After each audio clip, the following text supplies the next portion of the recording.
శుక్లాంబరధరం విష్ణుం శశివర్ణం చతుర్భుజం ప్రసన్నవదనం ధ్యాయేత్ సర్వవిఘ్నోపశాంతయే. గురుర్బ్రహ్మా గురుర్విష్ణుః గురుర్దేవో మహేశ్వరః గురుః సాక్షాత్ పరం బ్రహ్మ తస్మై శ్రీ గురవై నమః. వాగర్ధావివ సంపృక్తౌ వాగర్ధ ప్రతిపత్తయే జగతః పితరౌ వందే పార్వతీ పరమేశ్వరౌ. సూక్తిం సమగ్రేతున స్వయమేవ లక్ష్మీ శ్రీరంగరాజమహిషీ మధురైకటాక్షైః వైదగ్ధ్యవర్ణగుణగుంభనగౌరవైర్యాం కండూలకర్ణకుహరాः కవయోధయంతి. హైమోర్ధ్వపుండ్రమజహన్మకుటం సునాసం మందస్మితం మకరకుండలచారుగండం బింబాధరం బహుళదీర్ఘకృపాకటాక్షం శ్రీవేంకటేశముఖమాత్మనిసన్నిధత్తాం. విమలపటి కమలకుటి పుస్తకరుద్రాక్షసస్తహస్తపుటి కామాక్షి పక్ష్మలాక్షి కలిత విపంచి విభాసి వైరించి. నారాయణం నమస్కృత్య నరం చైవ నరోత్తమం దేవీం సరస్వతీం వ్యాసం తతో జయముదీరయేత్.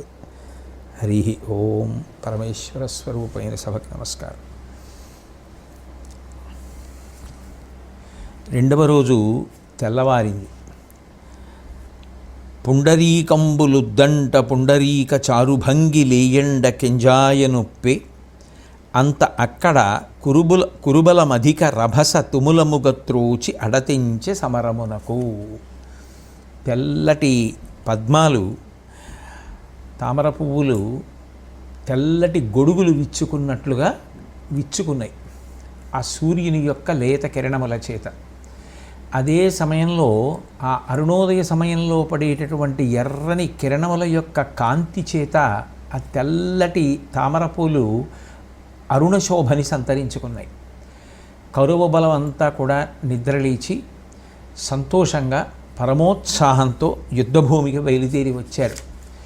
ధర్మరాజు గారి యొక్క అనుజ్ఞ మేరకి అర్జునుడు నిర్దేశించినటువంటి విధంగా దృష్టద్యుమ్నుడు పాండవుల పలుపున క్రౌంచ వ్యూహాన్ని పన్నాడు. ఈ విషయాన్ని తెలుసుకున్నటువంటి కౌరవులు దానికి తగినట్టుగా వివిధ వ్యూహములుగా విడిపోయారు. తమ తమ సైన్యములతోటి బయలుదేరి వచ్చి మళ్ళీ ఘోరమైనటువంటి యుద్ధం ప్రారంభమైంది. రెండవ రోజు ప్రారంభం నుంచే భీష్మాచార్యుల వారు విజృంభించి అంత పటిష్టంగా ఏర్పాటు చేసినటువంటి క్రౌంచ వ్యూహాన్ని భేదించడం ప్రారంభం చేశాడు. రెక్కలు సించి కంఠమున రేకులు వాపి శిరంబు వ్రచ్చి పేరుక్కున గ్రొంచ చందమగు నొడ్డు కలంగగ చేసి భీష్ముడి దిక్కున తానయై దిశలు దిటుకొనన్ శరకోటి నింప కింపెక్కిన కంటి క్రేవ చెలివెక్కుడు సేయగా క్రీడి కృష్ణుతోన్. ఆ భీష్మాచార్యుల వారు పరమ సమర్థవంతంగా ఏర్పాటు చేయబడినటువంటి పాండవుల యొక్క ఆ క్రౌంచ వ్యూహాన్ని భేదించడం మొదలుపెట్టాడు. దాని యొక్క ఈకలు విడగొట్టేశాడు. రెక్కలనన్నింటినీ కూడా చిదిమేసి అస్తవ్యస్తం చేసేశాడు. అలాగే ఏ దిక్కున చూసినా భీష్ముడే కనపడ్డాడు. అసలు ఇక్కడ యుద్ధం చేస్తున్నాడు అక్కడ యుద్ధం చేస్తున్నాడు అని తేల్చుకోవడం కష్టం. తన రథాన్ని అంత శరవేగంతో పరిగెత్తిస్తూ ఆ రథం మీద అంతటా ప్రకాశిస్తున్నవాడై యుద్ధభూమి అంతటా తానొక్కడే అయి చెలరేగి పరమ భయంకరమైనటువంటి యుద్ధాన్ని చేస్తూ పాండవ సైన్యాన్నంతటినీ కూడా తుదముట్టిస్తున్నాడు. ఆ సమయంలో భీష్ముని యొక్క వీర విజృంభణం చూసినటువంటి అర్జునుడి యొక్క కన్నులు ఎరిపెక్కి కొత్త అందాన్ని సంతరించుకున్నాయి. అర్జునుడు కృష్ణ పరమాత్మతో మాట్లాడుతూ, చూడు భీష్ముడు ఎట్లా విజృంభించాడో, మన సేననంతటినీ కూడా తుత్తునియలు చేస్తున్నాడు. కాబట్టి తగిన విధంగా సమాధానం చెప్పడం కోసం నా శౌర్యానికి సరిపోయేటట్టుగా ఆయనతో యుద్ధం చెయ్యాలని అనుకుంటున్నాను. కాబట్టి ఓ కృష్ణ, నా రథాన్ని అటువైపుకి మళ్ళించమన్నాడు. వెంటనే ఆ తొట్టు పడకుండా ఏ విధమైనటువంటి పొంగు లేకుండా అత్యంత జాగ్రత్తతో సంయమనాన్ని పాటిస్తూ పరాక్రమాన్ని అస్త్రవిద్యని భుజబలాన్ని ప్రదర్శించి ఆ భీష్ముడి మీద దాడి చెయ్యాలి. ఎందుకని అంటే అన్ని వేళలా అతి జాగ్రత్తతో అన్ని రకాలుగా చూసుకుంటూ ఉండాలి. ఏదో ఒకచోట భీష్ముడి మీద కించిత్ పై చేయి కనపడింది అని చెప్పి పొంగిపోవడానికి వీల్లేదు. అట్లాగని ఏ కారణం చేత కూడా యుద్ధం మీద ఏకాగ్రత తగ్గడానికి వీల్లేదు. అంత జాగ్రత్తగా యుద్ధం చేయవలసినటువంటి వీరుడు ఆ భీష్మాచార్యుల వారు. ఆయనతో యుద్ధం చేసేటప్పుడు అంత జాగ్రత్తగా చేయాలి. కాబట్టి అటువంటి స్థితిలో నువ్వు యుద్ధం చేయవలసినది అని చెప్తే భీష్ముడి మీద దాడికి అర్జునుడు బయలుదేరాడు. ఆ భీష్ముడికి బాసటగా శల్యుడు, ద్రోణుడు, దుర్యోధనుడు అందరూ కూడా నిలబడి ఉన్నారు. యుద్ధం ప్రారంభమైంది. అర్జునుడు తన రథంతో బయలుదేరి యుద్ధానికి వెళ్ళేటప్పుడు అడ్డు వచ్చినటువంటి శూరసేన దేశానికి సంబంధించినటువంటి సైన్యాన్నంతటినీ కూడా గెలిచి ముందుకు చొచ్చుకొని వెళ్ళాడు. వెళ్ళిన తరువాత ఆ భీష్ముడి పక్షాన ఉండేటటువంటి వీరులు అనేకమైనటువంటి బాణములను ఒక్కొక్కరుగా అర్జునుడి మీద ప్రయోగించారు. అందులో భీష్ముడు ఒక్కడే 77 బాణములను ప్రయోగించాడు. అలాగే భీష్ముడికి సాయంగా వచ్చినటువంటి ద్రోణుడు 20 బాణాలు వేశాడు. కృపాచార్యుడు 500 బాణములు అర్జునుడి మీద వేశాడు. వికర్ణుడు 3, శల్యుడు 9, దుర్యోధనుడు 64 బాణములను ప్రయోగించాడు. ఇన్ని బాణములు ఇన్ని వైపుల నుంచి వచ్చి పడుతున్నా కూడా ఒక కొండ బ్రహ్మాండంగా పడిపోతున్నటువంటి వర్షధారలను ఎలా సహించి చెక్కు చెదరక నిలబడుతుందో అలా నిలబడి ఆ రోజు అర్జునుడు కౌరవ సేనంతటినీ కూడా చెల్లాచెదరు చేశాడు. అర్జునుడి యొక్క వీర విజృంభణాన్ని, భీష్ముడిని నిగ్రహించినటువంటి తీరుని చూసి తట్టుకోలేకపోయాడు దుర్యోధనుడు. తట్టుకోలేక భీష్మాచార్యుల వారి దగ్గరికి వెళ్ళి మాట్లాడుతూ, తన భుజసారమేర్పడగదర్పితుడై మన ఎందు చేయగల్గిన నృపకోటి నెల్ల నవలీలమెయిన్మును మించి త్రుంచెనర్జనుడదే నీవు చూడననురూపమే నీకిది మున్ను కర్ణు భండనము తొలంగ చేసి తకట ఇటులొప్పరికింపపడియే.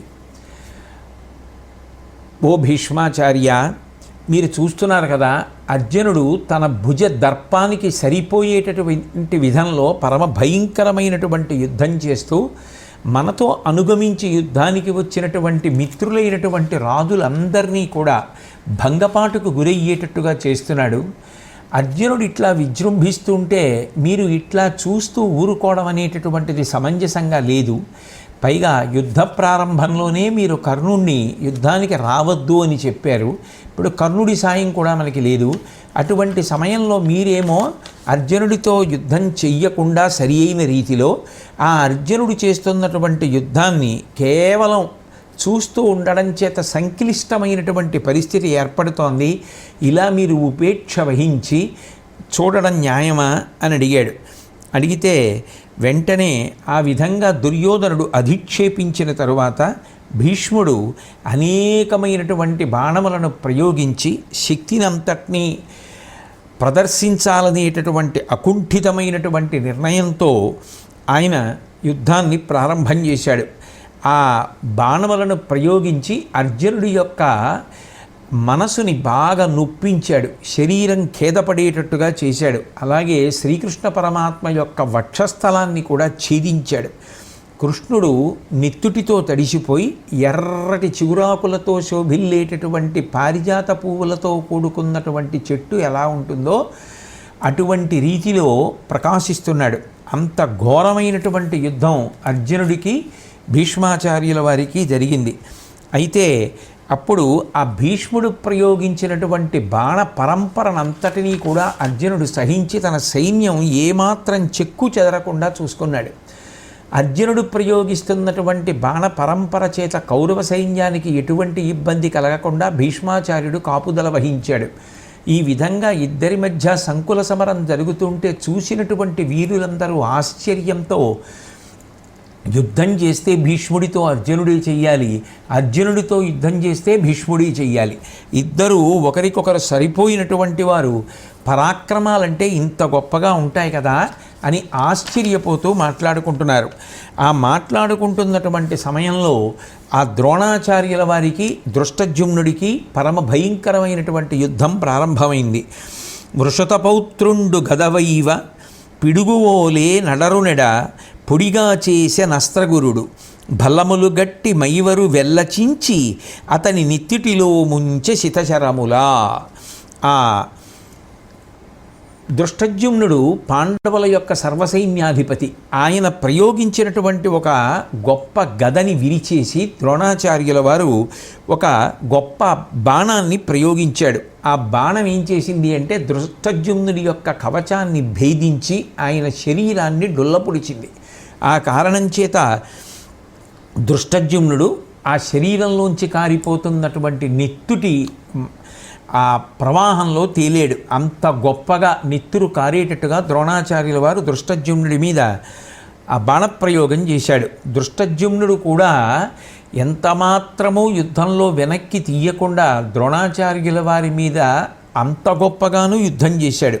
అప్పుడు ద్రోణుడు కూడా దృష్టజ్యుమ్నుడు ప్రయోగించినటువంటి బాణ పరంపర యందు గాయపడితే ఆ గాయములలోంచి నెత్తురంతా కూడా పైకి స్రవించింది. ఆ విధంగా దృష్టజ్యుమ్నుడు యువతల వైపున ద్రోణాచార్యుల వారు పరమ భయంకరమైనటువంటి యుద్ధం చేస్తుండగా ఆ ద్రోణాచార్యుల వారు ప్రయోగించినటువంటి బాణముల చేత దృష్టజ్యుమ్నుడి యొక్క రథం విరిగిపోతే ఏమాత్రం జంకు గొంకు లేకుండా దృష్టజ్యుమ్నుడు నేల మీద నిలబడి ద్రోణుడితో యుద్ధం చేస్తున్నాడు.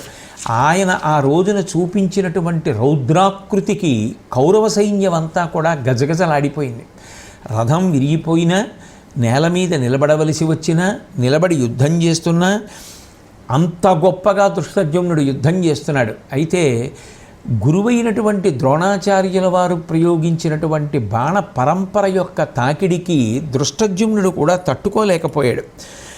ఇలా చాలా కష్టపడి తన చేతి డాలుతో ద్రోణాచార్యుల వారు వేస్తున్నటువంటి బాణములను నివారించుకుంటూ ఒక పక్క ఆ శత్రు సైన్యంతో యుద్ధం చేస్తూ డస్సిపోతున్నటువంటి దృష్టజ్యుమ్నుడిని చూసి రక్షించుకోవాలనేటటువంటి ఆలోచనతో భీమసేనుడు చాలా తొందరగా ఆయన దగ్గరికి వచ్చాడు. వచ్చి ఆ భీముడు దృష్టజ్యుమ్నుడికి బాసటగా నిలబడ్డాడు.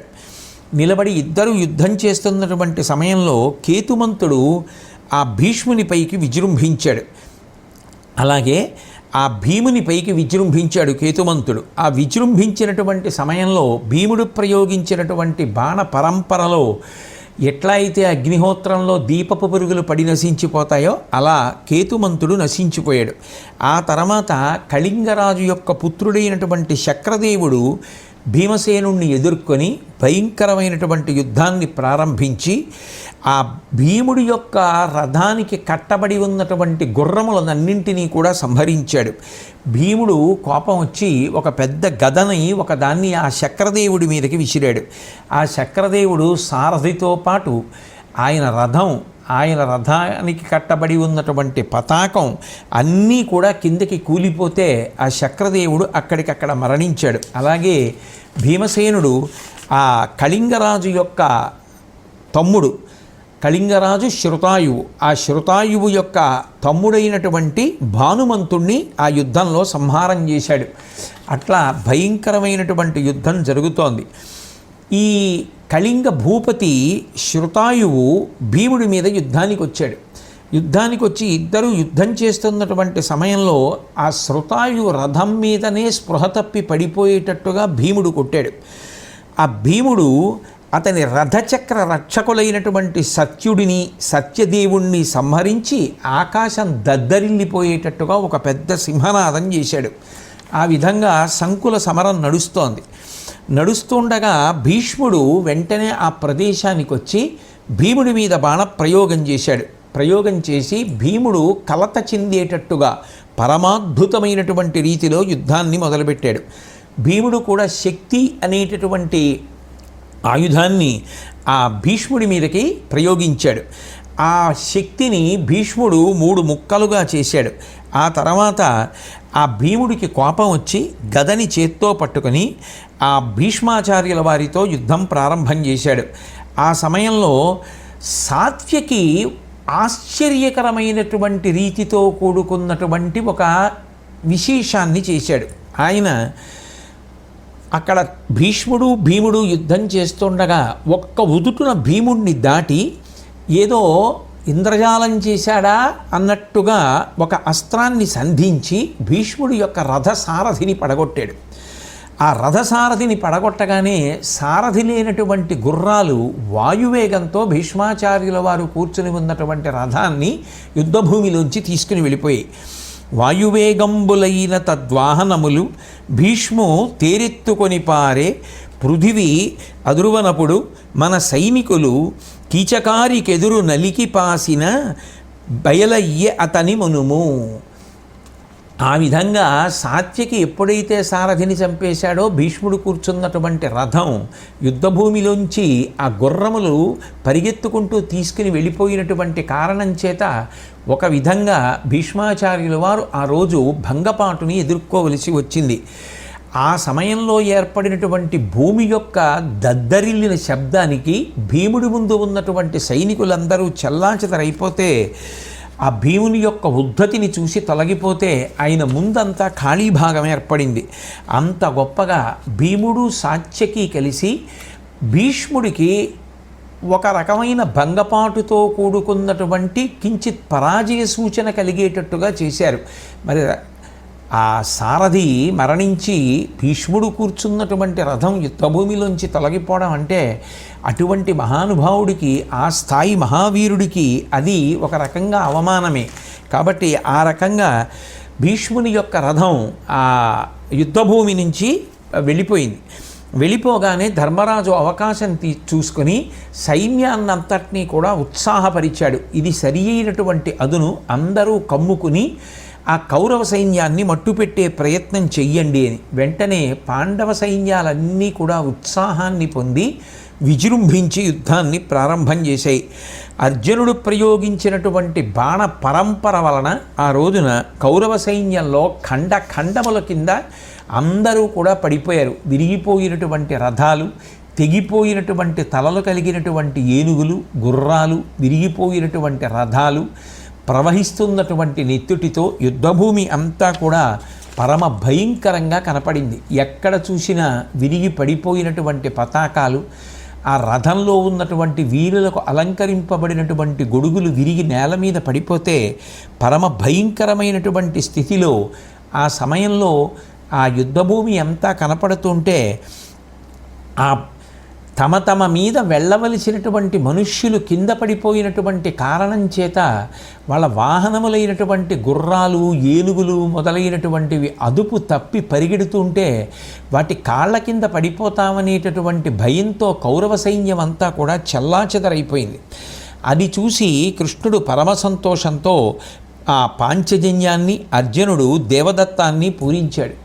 అప్పుడు భీష్మాచార్యుల వారు మళ్ళీ తిరిగి వచ్చి ఆ అర్జునుడు చేస్తున్నటువంటి యుద్ధాన్ని చూసి ద్రోణాచార్యుల వారితో అంటాడు, కృష్ణ సారథ్యముననొప్పు క్రీడియిపుడు కౌరవానీకముల నెల్ల కసిమ సంగి కృష్ణ సారథ్యముననొప్పు క్రీడియైన ఎట్లు చేయంగవలయుతానట్లు చేసే.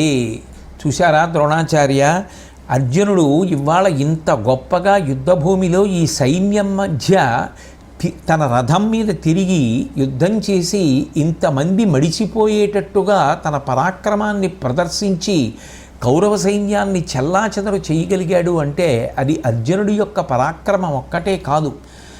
ఒడుపుగా రథం ఎట్లా తిరిగితే ఈ యుద్ధంలో అంత విజయం సాధింపబడుతుందో అంతగా అర్జునుడి యొక్క పరాక్రమం ప్రకాశించడానికి సౌలభ్యము కలుగుతుందో అంత అద్భుతమైనటువంటి రీతిలో ఈ రథాన్ని నడిపినటువంటి శ్రీకృష్ణ పరమాత్మకి ఈ గొప్పతనం చెల్లుతుంది.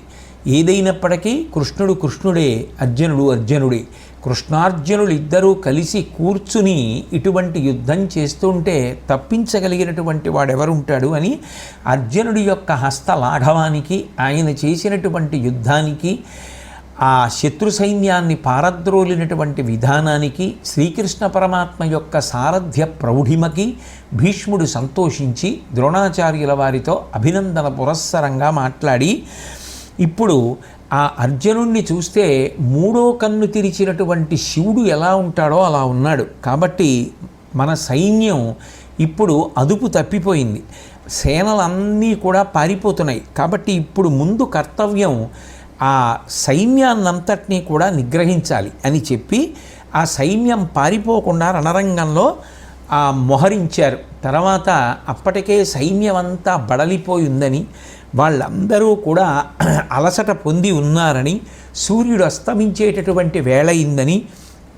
ఇక యుద్ధం ఆపడం మంచిది అని ప్రకటించి భీష్ముడు యుద్ధాన్ని ఆపుచేశాడు. ఆ తర్వాత 3వ రోజు యుద్ధం ప్రారంభమైంది. 3వ రోజు యుద్ధం ప్రారంభం అవుతూనే భీష్మాచార్యుల వారు తన సైన్యాన్నంతటినీ కూడా గరుడ వ్యూహంగా తీర్చిదిద్ది తానే స్వయంగా ఆ గరుడ వ్యూహానికి ముక్కు దగ్గర నిలబడ్డాడు. అట్లాగే ఆ కౌరవ సైన్యం గరుడ వ్యూహాన్ని పన్నింది అన్న విషయాన్ని తెలుసుకున్నటువంటి అర్జునుడు సర్వసైన్యాధిపతి అయినటువంటి దృష్టద్యుమ్నుడిని పిలిచి అర్ధచంద్రాకారంలో వ్యూహాన్ని నిర్మాణం చేస్తే ఆ భీష్ముడితో యుద్ధానికి సౌలభ్యం కలుగుతుంది అని, కౌరవ సైన్యాన్ని మట్టు పెట్టడానికి అవకాశం ఏర్పడుతుందని అర్ధచంద్రాకారంలో వ్యూహాన్ని రచింపచేశాడు. 2 పక్షముల మధ్య భయంకరమైనటువంటి యుద్ధం మళ్ళీ ప్రారంభమైంది. ఏ పక్షము వెనుకంజ వేయట్లేదు. ఉభయపక్షములు కూడా సమాన స్థాయిలో ఉత్సాహంతో యుద్ధం చేస్తున్నారు. అట్లా యుద్ధం చేస్తున్నటువంటి సమయంలో ఆ అర్జునుడు శరపరంపర కురిపించి కౌరవ సైన్యాలు విజృంభించకుండా ఎక్కడికక్కడ అరికడుతూ వచ్చాడు. ఆ సమయంలో దుర్యోధనుడు భీముడు యుద్ధభూమిలో కలుసుకున్నారు. దుర్యోధనుడు భీముణ్ణి చూస్తూనే భీముడి మీద ఒక బాణాన్ని ప్రయోగించాడు. వెంటనే భీమసేనుడు నవ్వుతూ ఒక పెద్ద బాణాన్ని దుర్యోధనుడి మీద ప్రయోగించాడు. దుర్యోధనుడు ఆ బాణం తగలగానే శరీరం తూట్లు పడి మూర్ఛపోయాడు.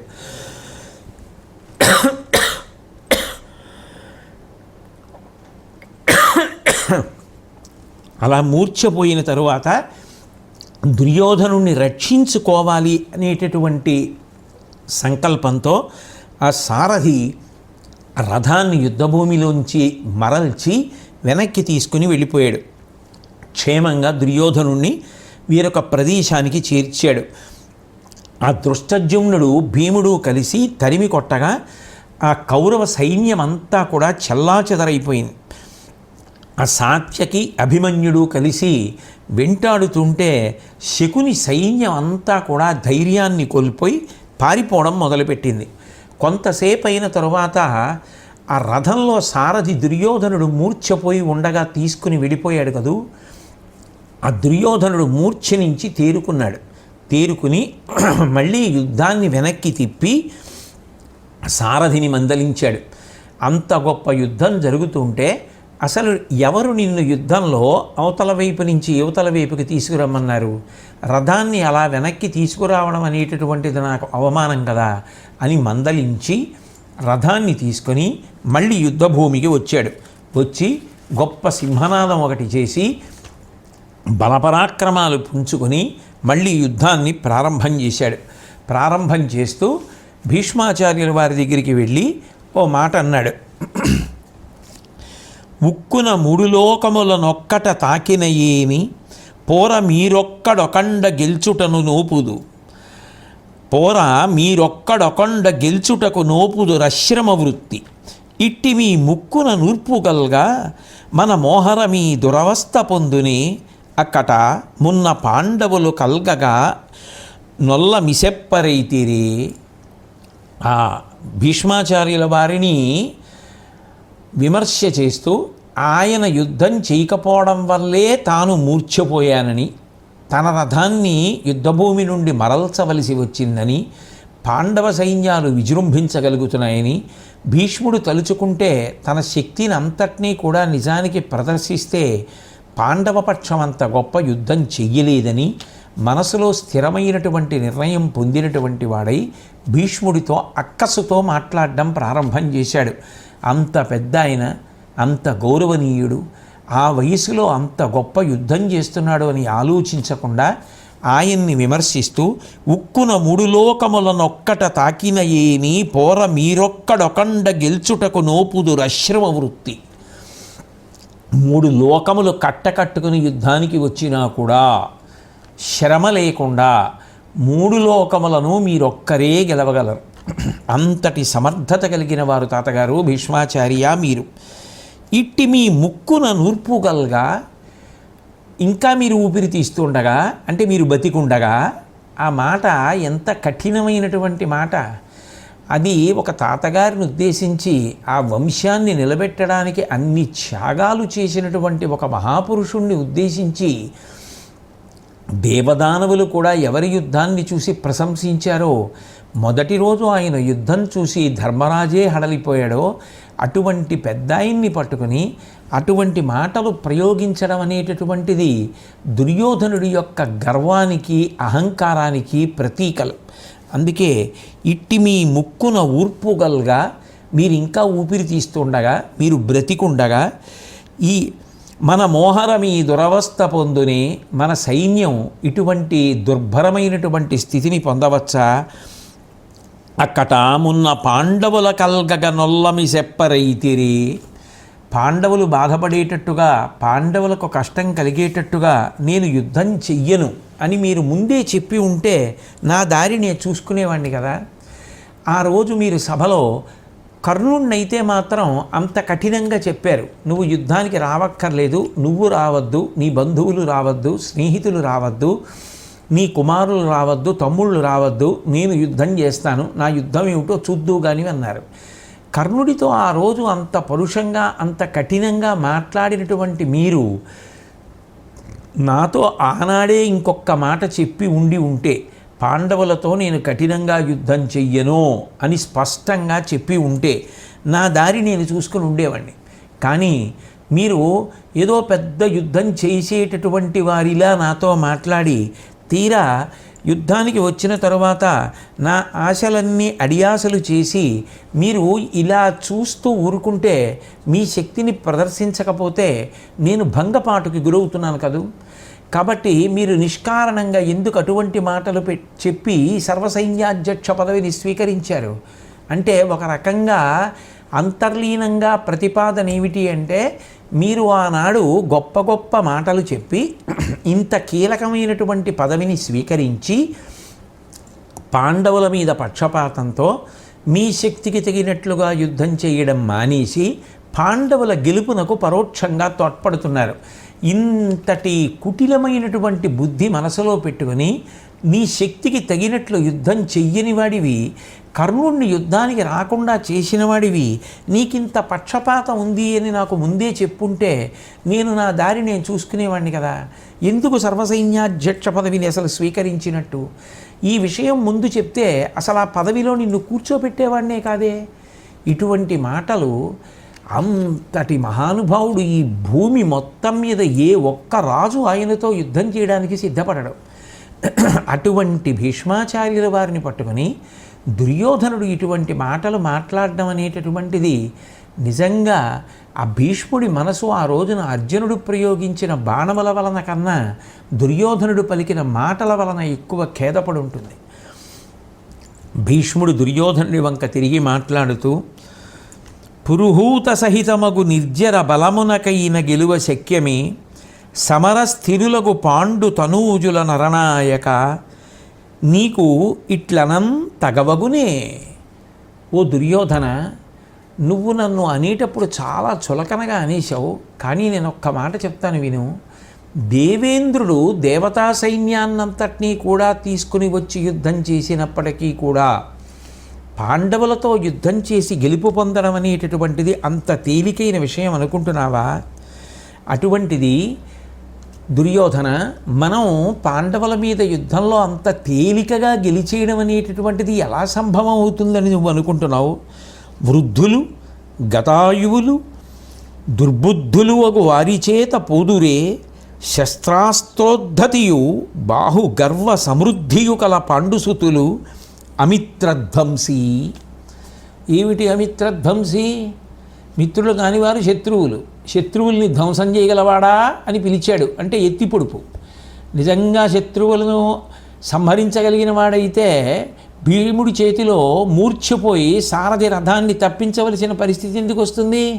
నీవు చేతకాని వాడివా, నువ్వు యుద్ధం చేయలేకపోయావా, నువ్వేమో మాకు పెద్ద పెద్ద పన్నాలన్నీ వర్ణిస్తున్నావా, నిజంగా మేము యుద్ధం చేసిన నాడు ఎంతమందిని చంపాము, నువ్వేం యుద్ధం చేశావని, ఎవరి జోలికి వెళ్ళి ఎంత గొప్పగా యుద్ధంలో విజయాన్ని సాధించగలిగావని నువ్వు నాకు చెప్పొచ్చావు అన్న దిప్పిపొడుపుతో కూడుకున్నటువంటి మాటలు మాట్లాడుతూ కర్ణుడి పేరెత్తాడు కదూ. కర్ణుడి సభలో అస్తమానం అంటూ ఉండేవాడు, వీళ్ళు వయసైపోయిన వాళ్ళు, వృద్ధులు, పక్షపాత బుద్ధి కలిగినటువంటి వారు, అందుకని మనసులో పాండవుల పట్ల పక్షపాతంతో ఉంటారు కాబట్టి మనం నిజంగా గెలవాలనేటటువంటి సద్బుద్ధితో కూడిన వారు కాదు కాబట్టి దుర్బుద్ధి కలిగిన వారు అంటూ ఉంటాడు కదూ. అందుకని కర్ణుడి పేరు దుర్యోధనుడు ఇచ్చాడు కనుక భీష్మాచార్యుల వారు దాన్నే ఉటంకిస్తూ ఒక మాట అన్నాడు, వృద్ధులు. ఏమయ్యా, పాండవ సైన్యాన్ని గెలవడం అంటే అంత తేలిక? దేవేంద్రుడే దేవతా సైన్యంతో కలిసి వచ్చి యుద్ధం చేసినా కూడా గెలవడం సాధ్యం కాదు కదా. ఇక మేమెవరం? వృద్ధులం, గతాయువులం, ఆయువు చెల్లిపోయిన వాళ్ళం, దుర్బుద్ధులం. ఇటువంటి వాళ్ళం పాండవులతో యుద్ధం చేసి గెలవడం అంత తేలికైనటువంటి పనే దుర్యోధన? కాబట్టి వాళ్ళు చూస్తే అస్త్రములలో శస్త్రములలో కూడా చాలా నిపుణులైనటువంటి వారు, విశేషమైనటువంటి పరాక్రమము కలిగినటువంటి వారు, శస్త్రాస్త్రోద్ధతియు, వాళ్ళకి శస్త్రములు తెలుసు, అస్త్రములు తెలుసు.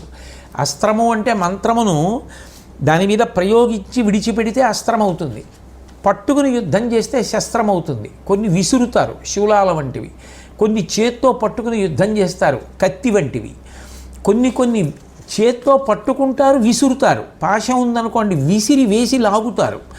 రకరకాలైనటువంటి ఉంటాయి ఆయుధములు, వాటినన్నింటినీ శస్త్రములు అంటారు. మంత్రపురస్సరములైతే అస్త్రములు అంటారు. అస్త్రములయందు శస్త్రములయందు కూడా పాండుసుతులు నిష్ణాతులు. అటువంటి వారితో ఆయువు క్షీణించినటువంటి వారు యుద్ధంలో ఓడిపోరా? ఏమయ్యా అలా మాట్లాడతావు అని.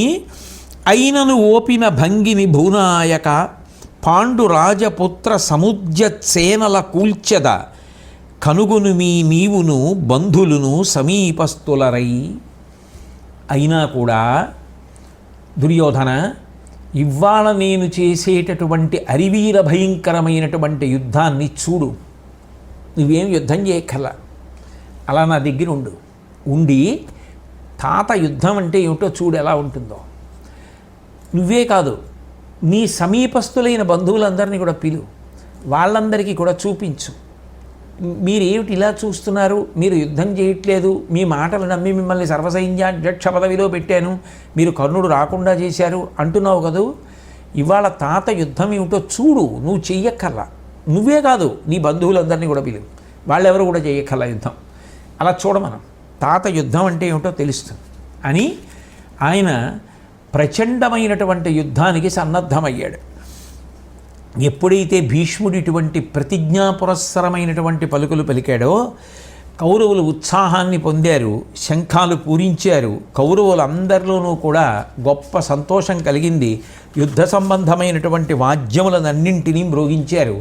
అంతే, ఇక భీష్ముడు విజృంభిస్తే మధ్యందినటువంటి మార్తాండ బింబం అయిపోయి ఎక్కడ చూసినా తలలు తెగిపోతూ పడిపోతున్నటువంటివే. అసలు అలా చూస్తుంటే ఏదో అకస్మాత్తుగా పెద్ద గాలి వేసి ఎండుటాకులన్నీ చెట్ల నుంచి రాలిపోతే ఎలా ఉంటుందో, పువ్వులన్నీ తొడిమెల నుంచి ఊడిపోయి కింద పడిపోతుంటే ఎలా ఉంటుందో, అలా యుద్ధంలో శత్రు సైన్యం యొక్క తలలన్నీ తెగిపోతున్నాయి, పతాకములు ఊడిపోతున్నాయి, రథములన్నీ విరిగిపోతున్నాయి, గుర్రాలు చచ్చిపోతున్నాయి, ఏనుగులు చచ్చిపోతున్నాయి, పారిపోయేవాళ్ళు పారిపోతున్నారు, ప్రాణాలు దక్కించుకోవాలనుకునే వాళ్ళు దక్కించుకోవడానికి ప్రయత్నిస్తున్నారు. అసలు పాండవ సైన్యం ఎక్కడా స్థిమితంగా లేదు. ప్రాణం దక్కితే చాలన్నట్టుగా వెన్నిచ్చి ఎవరి మానాన వాళ్లే పారిపోతున్నారు. నిత్తురు కాలవలు కట్టి ప్రవహిస్తోంది యుద్ధభూమిలో. ఆయన దుర్నిరీక్షుడు. అసలు ఆ భీష్ముడి వంక చూడడం సాధ్యం కాదు. ఏదో రామాయణంలో రామచంద్రమూర్తి యొక్క యుద్ధం ఎలా ఉంటుందో అటువంటి యుద్ధమా అన్నట్టుగా భీష్ముడు ఆ రోజు చేసినటువంటి యుద్ధం అంత భయంకరమైనటువంటి యుద్ధం.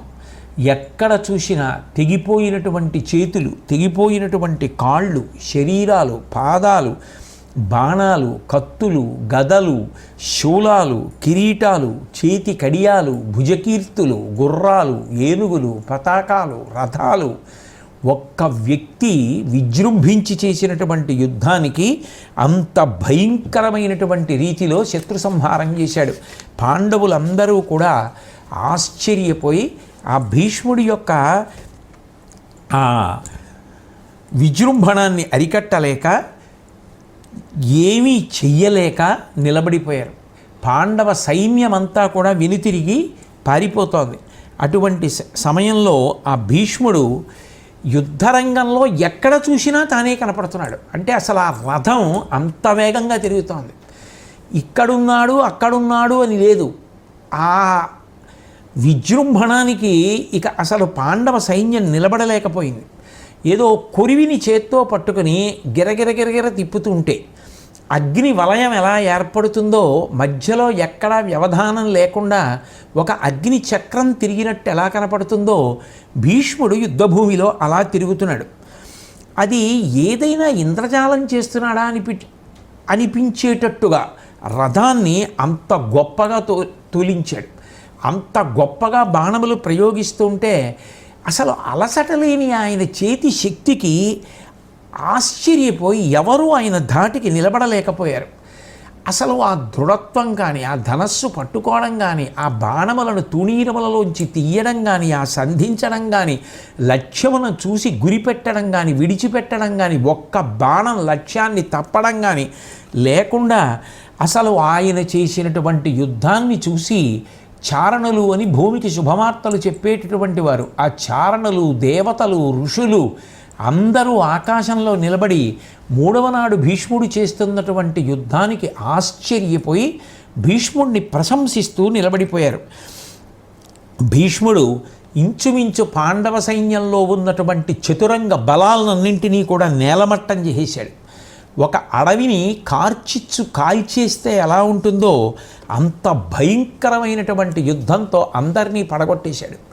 దుర్యోధనుడు పరమ సంతోషంతో చూస్తున్నాడు. సంజయుడు చెప్తుంటే ధృతరాష్ట్రుడు పరమానందంతో వింటున్నాడు. అటువంటి సమయంలో కృష్ణ పరమాత్మ ఒకసారి యుద్ధరంగం వంకంతా చూశారు. అర్జునుడితో మాట్లాడుతూ,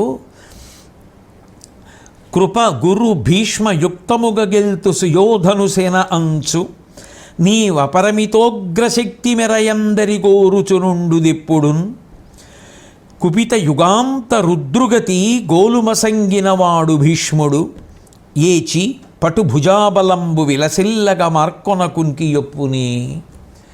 నువ్వు తరచుగా అర్జున అంటుంటావు, యుద్ధంలో కృపాచార్యుల వారు, ద్రోణాచార్యుల వారు, భీష్మాచార్యుల వారు ముగ్గురు ఉండి విజృంభిస్తూ ఉంటే వాళ్ళని నియంత్రించి నేను యుద్ధం చెయ్యాలి, వాళ్ళతో సమానంగా నిలబడాలి, వాళ్ళని అరికట్టిన నాడు, వాళ్ళని గెలిచిన నాడు కదా నేను ఇన్ని అస్త్రములు సంపాదించిన దానికి సంతోషం అంటూ ఉంటావు. ఇవాళ నీకు అటువంటి అవకాశం వచ్చింది. అదిగో భీష్ముడు ప్రళయకాలంలో రుద్రుడు ఎలా విజృంభించి తాండవం చేసి లోకములను లయం చేస్తాడో అంత భయంకరమైనటువంటి యుద్ధం చేస్తున్నాడు. కాబట్టి ఇప్పుడు నీకు తగినటువంటి అవకాశం వచ్చింది కాబట్టి నీ భుజా దర్పాన్ని ప్రకటించి భీష్ముణ్ణి నిగ్రహించమన్నాడు. అంటే అర్జునుడు అన్నాడు, అనిన విని అర్జును నుండి ఇట్లను, నీవింతగనేలా నీవింతనగనేలా అతని మీదన్ మన రథము బరపు ఇప్పుడా సునిశిత బాణముల అతని సొంపడగింతున్. ఓ శ్రీకృష్ణ, నువ్వు ఇంత చెప్పవలసినటువంటి అవసరం ఏముంది? నీవింతనగనేలా ఇన్ని మాటలు మాట్లాడాలా? ఇంత చెప్పాలా కృష్ణ? అక్కర్లేదు. అతని మీదన్ మన రథము బరపు, వెంటనే భీష్మాచార్యుల వారి మీదకి మన రథాన్ని తోలు. నేను భీష్ముడి యొక్క బాణములనన్నింటినీ కూడా నా బాణముల చేత నిగ్రహించి భీష్ముడి యొక్క విజృంభణాన్ని అరికడతానన్నాడు. వెంటనే శ్రీకృష్ణ పరమాత్మ అర్జునుడు కూర్చుని ఉన్నటువంటి రథాన్ని భీష్ముడికి అభిముఖంగా నడిపి భీష్ముడు అర్జునుడు ఎదురెదురుగుండా నిలబడ్డారు. ఇద్దరు యుద్ధం ప్రారంభం చేశారు. ఆ కృష్ణుడు అర్జునుడు ఇద్దరూ కూడా రథంలో కూర్చుని ఉండగా భీష్మాచార్యుల వారు యుద్ధం చేస్తూ చాలా గొప్ప విజృంభణంలో ఉన్నాడు కాబట్టి ఇటు అర్జునుణ్ణి అటు కృష్ణుణ్ణి కూడా బాణ పరంపరల చేత నొప్పించాడు. ఎంతగా నొప్పించాడు అంటే అర్జునుడు డస్సిపోయి ఇక తిరిగి భీష్ముడి మీద బాణములు వెయ్యడానికి తగినటువంటి శక్తిని కోల్పోయేటటువంటి స్థితిలోకి వెళ్ళిపోయాడు. అంతగా అర్జునుడు డస్సిపోయి ఒక పక్క ఒరిగిపోయి ఉన్నాడు. కృష్ణుని మీద కూడా భీష్ముడు అన్ని బాణములను వేస్తున్నాడు. హరి తాను నొచ్చిన నరుని తెరంగు ఎరిగి భీష్మునకు ఇంచుకయున్ కరలాఘవ ఎడలమియుం తిరమై పరికించి తన మదిన్ తలపోయున్. శ్రీకృష్ణ పరమాత్మ చూశారు. హరి తాను నొచ్చి భీష్మాచార్యుల వారు ప్రయోగిస్తున్నటువంటి బాణ పరంపర వలన సాక్షాత్ శ్రీకృష్ణ పరమాత్మయే బడలిక పొందారు. నొచ్చిన నరుని తెరంగిరిగి, యుద్ధానికి రథంలో వచ్చినటువంటి ఆ అర్జునుడు కూడా బడలిపోయినటువంటి విధానాన్ని గమనించి భీష్మునకు ఇంచుకయున్ కరలాఘవము ఎడల మియున్ తిరమై పరికించి, భీష్ముడు మాత్రం యుద్ధం చేసేటప్పుడు చేతి లాఘవం ఏమాత్రం బడలిపోకుండా అంత గొప్పగానూ బాణాలు వేసేస్తున్నటువంటి స్థితిని బాగా పరిశీలించి గమనించి తన మదిన్ తలపోయున్, తన మనసులో కృష్ణ పరమాత్మ అనుకున్నారు. పాండవ సైన్యముల్ గలకి పారెడు సిగ్గరి వీరిలోన ఒక్కండును భీష్ముమార్కొని మగంటిమి సుపగలేడా, ఇంద్రపుత్రుండును చాలా నొవ్వడరితూగెడు ఇట్టిదయైన నేడని తీర్పండే, ఇతండు కౌరవ నృపాలు సమస్త మనోరథంబులున్. పాండవ సైన్యముల్ గలగిపారెడు సిగ్గరి, పాండవుల యొక్క సైన్యాలన్నీ కూడా సిగ్గు విడిచిపెట్టేసి భీష్ముడిని చూసి పారిపోతున్నాయి. నిలబడిన వాడెవడూ లేడు. వీరిలోన ఒక్కండును భీష్ము మార్కొని మగంటిమి సూపగలేడా, వీళ్లలో ఒక్కడు కూడా ఇవాళ భీష్మాచార్యుల వారికి ఎదురుగుండా నిలబడి యుద్ధం చేయడానికి సన్నద్ధంగా లేడు. ఇంద్రపుత్రుండును చాలా నవ్వడిరి తూగిడు, ఇంద్రపుత్రుడైనటువంటి అర్జునుడు కూడా నిజానికి బాగా బడలిపోయి ఉరిగిపోయాడు, తూగుతున్నాడు. ఆయన కూడా స్థిరంగా నిలబడి యుద్ధం చెయ్యలేనటువంటి స్థితిలో ఉన్నాడు. ఇట్టెదయైన నేడ తీర్పండే, ఇట్లాంటి పరిస్థితి ఏర్పడితే ఇతండు కౌరవ నృపాలు సమస్త మనోరథంబులన్. ఇట్టెదయైన నేడ తీర్పండే, దుర్యోధనుడి యొక్క కోరిక నిజం చేసి పాండవ సైన్యాన్ని మట్టు పెట్టేసి గెలుపు దుర్యోధనుడికి దక్కేటట్టుగా చేసి 3వ రోజు యుద్ధంలోనే భీష్ముడు దుర్యోధనుడికి సామ్రాజ్యాన్ని అంతటినీ కట్టపెట్టేసేటట్టున్నాడే, అంత భయంకరంగా విజృంభించాడు. పాండవుల పక్షంలో యుద్ధం చేస్తున్నటువంటి సేనలలో ఒక్క రాజు యొక్క సేన కూడా నిలబడింది లేదు. అన్ని సేనలు పారిపోతున్నాయి. భీష్ముడి యొక్క విజృంభణాన్ని చూసినటువంటి కౌరవులు ఆ విజయోన్మాదంతో పొగరెక్కిపోయి అన్ని వైపులా పాండవ సైన్యాన్ని చుట్టుముట్టేశారు. చాలా భయంకరమైన పరిస్థితి ఏర్పడింది. ఇక ఉపేక్షిస్తే లాభం లేదు. భీష్ముణ్ణి నేనే చంపేస్తాను, చంపేసి ధర్మరాజుకి విజయాన్ని కట్టబెడతాను అని ఆలోచించి ఒక పక్క అర్జునుడు చూస్తే బాగా బడలిపోయాడు. చాలదన్నట్టు ఇప్పుడు భీష్ముడి పక్కన కృపాచార్యుడు, కృతవర్మ, అశ్వత్థామ, భూరిశ్రవుడు, జయద్రథుడు, వికర్ణుడు, కౌరవపక్షంలోని గొప్ప గొప్ప వీరులు అందరూ కూడా పక్కకొచ్చి నిలబడి ఉన్నారు. ఇప్పుడు ఒక్క భీష్ముడితో యుద్ధం చేయడానికే బడలిపోయి ఉన్నటువంటి అర్జునుడు ఇంతమంది కలిసి వచ్చి యుద్ధంలో తాకితే చాలా ఇబ్బంది పడిపోతాడు. ఇది ఇక కౌరవపక్షానికి విజయాన్ని భీష్ముడు చేకూర్చి పెట్టేస్తాడా అని అనుమానం వచ్చేటంతటి బలహీనమైన క్షణంగా మారిపోతోంది. కాబట్టి నేను ఇక భీష్ముణ్ణి తట్టుకోవడానికి చక్రం పట్టడం వినా మార్గము కనపట్టలేదు అంటుండగా సాత్యకి గబగబా ఏనుగులతో కలిసి వచ్చి ఆ గజ సైన్యంతో కలిసి వచ్చి పాండవ సైన్యాన్ని ఉద్దేశించి మీరందరూ ఇన్ని ప్రతిజ్ఞలు చేసి యుద్ధానికి వచ్చారు, తీరా యుద్ధానికి వచ్చి ఇవాళ భీష్మాచార్యుల వారు ఇంతగా విజృంభిస్తే భయపడిపోయి యుద్ధభూమిని విడిచిపెట్టి పారిపోతారా? కాబట్టి అలా పారిపోకూడదు. వీరులైనటువంటి వారు విజయమో వీరస్వర్గమో యుద్ధభూమిలో తేల్చుకోవాలి. కాబట్టి వెళ్ళవద్దు, నిలబడండి నిలబడండి అంటున్నాడు. అయినా నిలబడినవాడు ఒక్కడూ కనపట్టలేదు. ఎవడి మానాన వాడే పారిపోతున్నాడు. ఆ పారిపోతున్నటువంటి పాండవ సైన్యముల వంక ఒక్కసారి చూసిన కృష్ణ పరమాత్మ సాత్యకి వంక తిరిగి అన్నారు, ఈ పారిపోయే పిరికి పందలందరినీ ఎందుకు పిలుస్తావు? పిలిస్తే మాత్రం వాళ్ళు నిలబడతారా? నిజంగా యుద్ధం చేద్దామన్న ఉత్సాహంతో నిలబడినటువంటి కొద్దిమంది అయినా చాలు, నా మాట ఆలకించు అని గంగానందను కూల్చి ద్రోణుపని చక్కంచేసి కౌరవ్య వీరాంగంబుల్లురుమాడి తత్ప్రబల సైన్యం బెల్లమాయించి ఇత్తున్ కౌంతేయులకి మహీవలయమున్ దుర్దాంత చించద్భుజా సంగ స్ఫూర్జిత చక్ర విక్రమ కళా సంక్రీడనోన్మాదినై. సాత్యకి, నేను చెప్పేటటువంటి మాటలు జాగ్రత్తగా విను. ఇవాళ ఈ భీష్ముడి యొక్క విజృంభణం చూస్తే విజయము దుర్యోధనుడికి లభించేటట్టు ఉంది.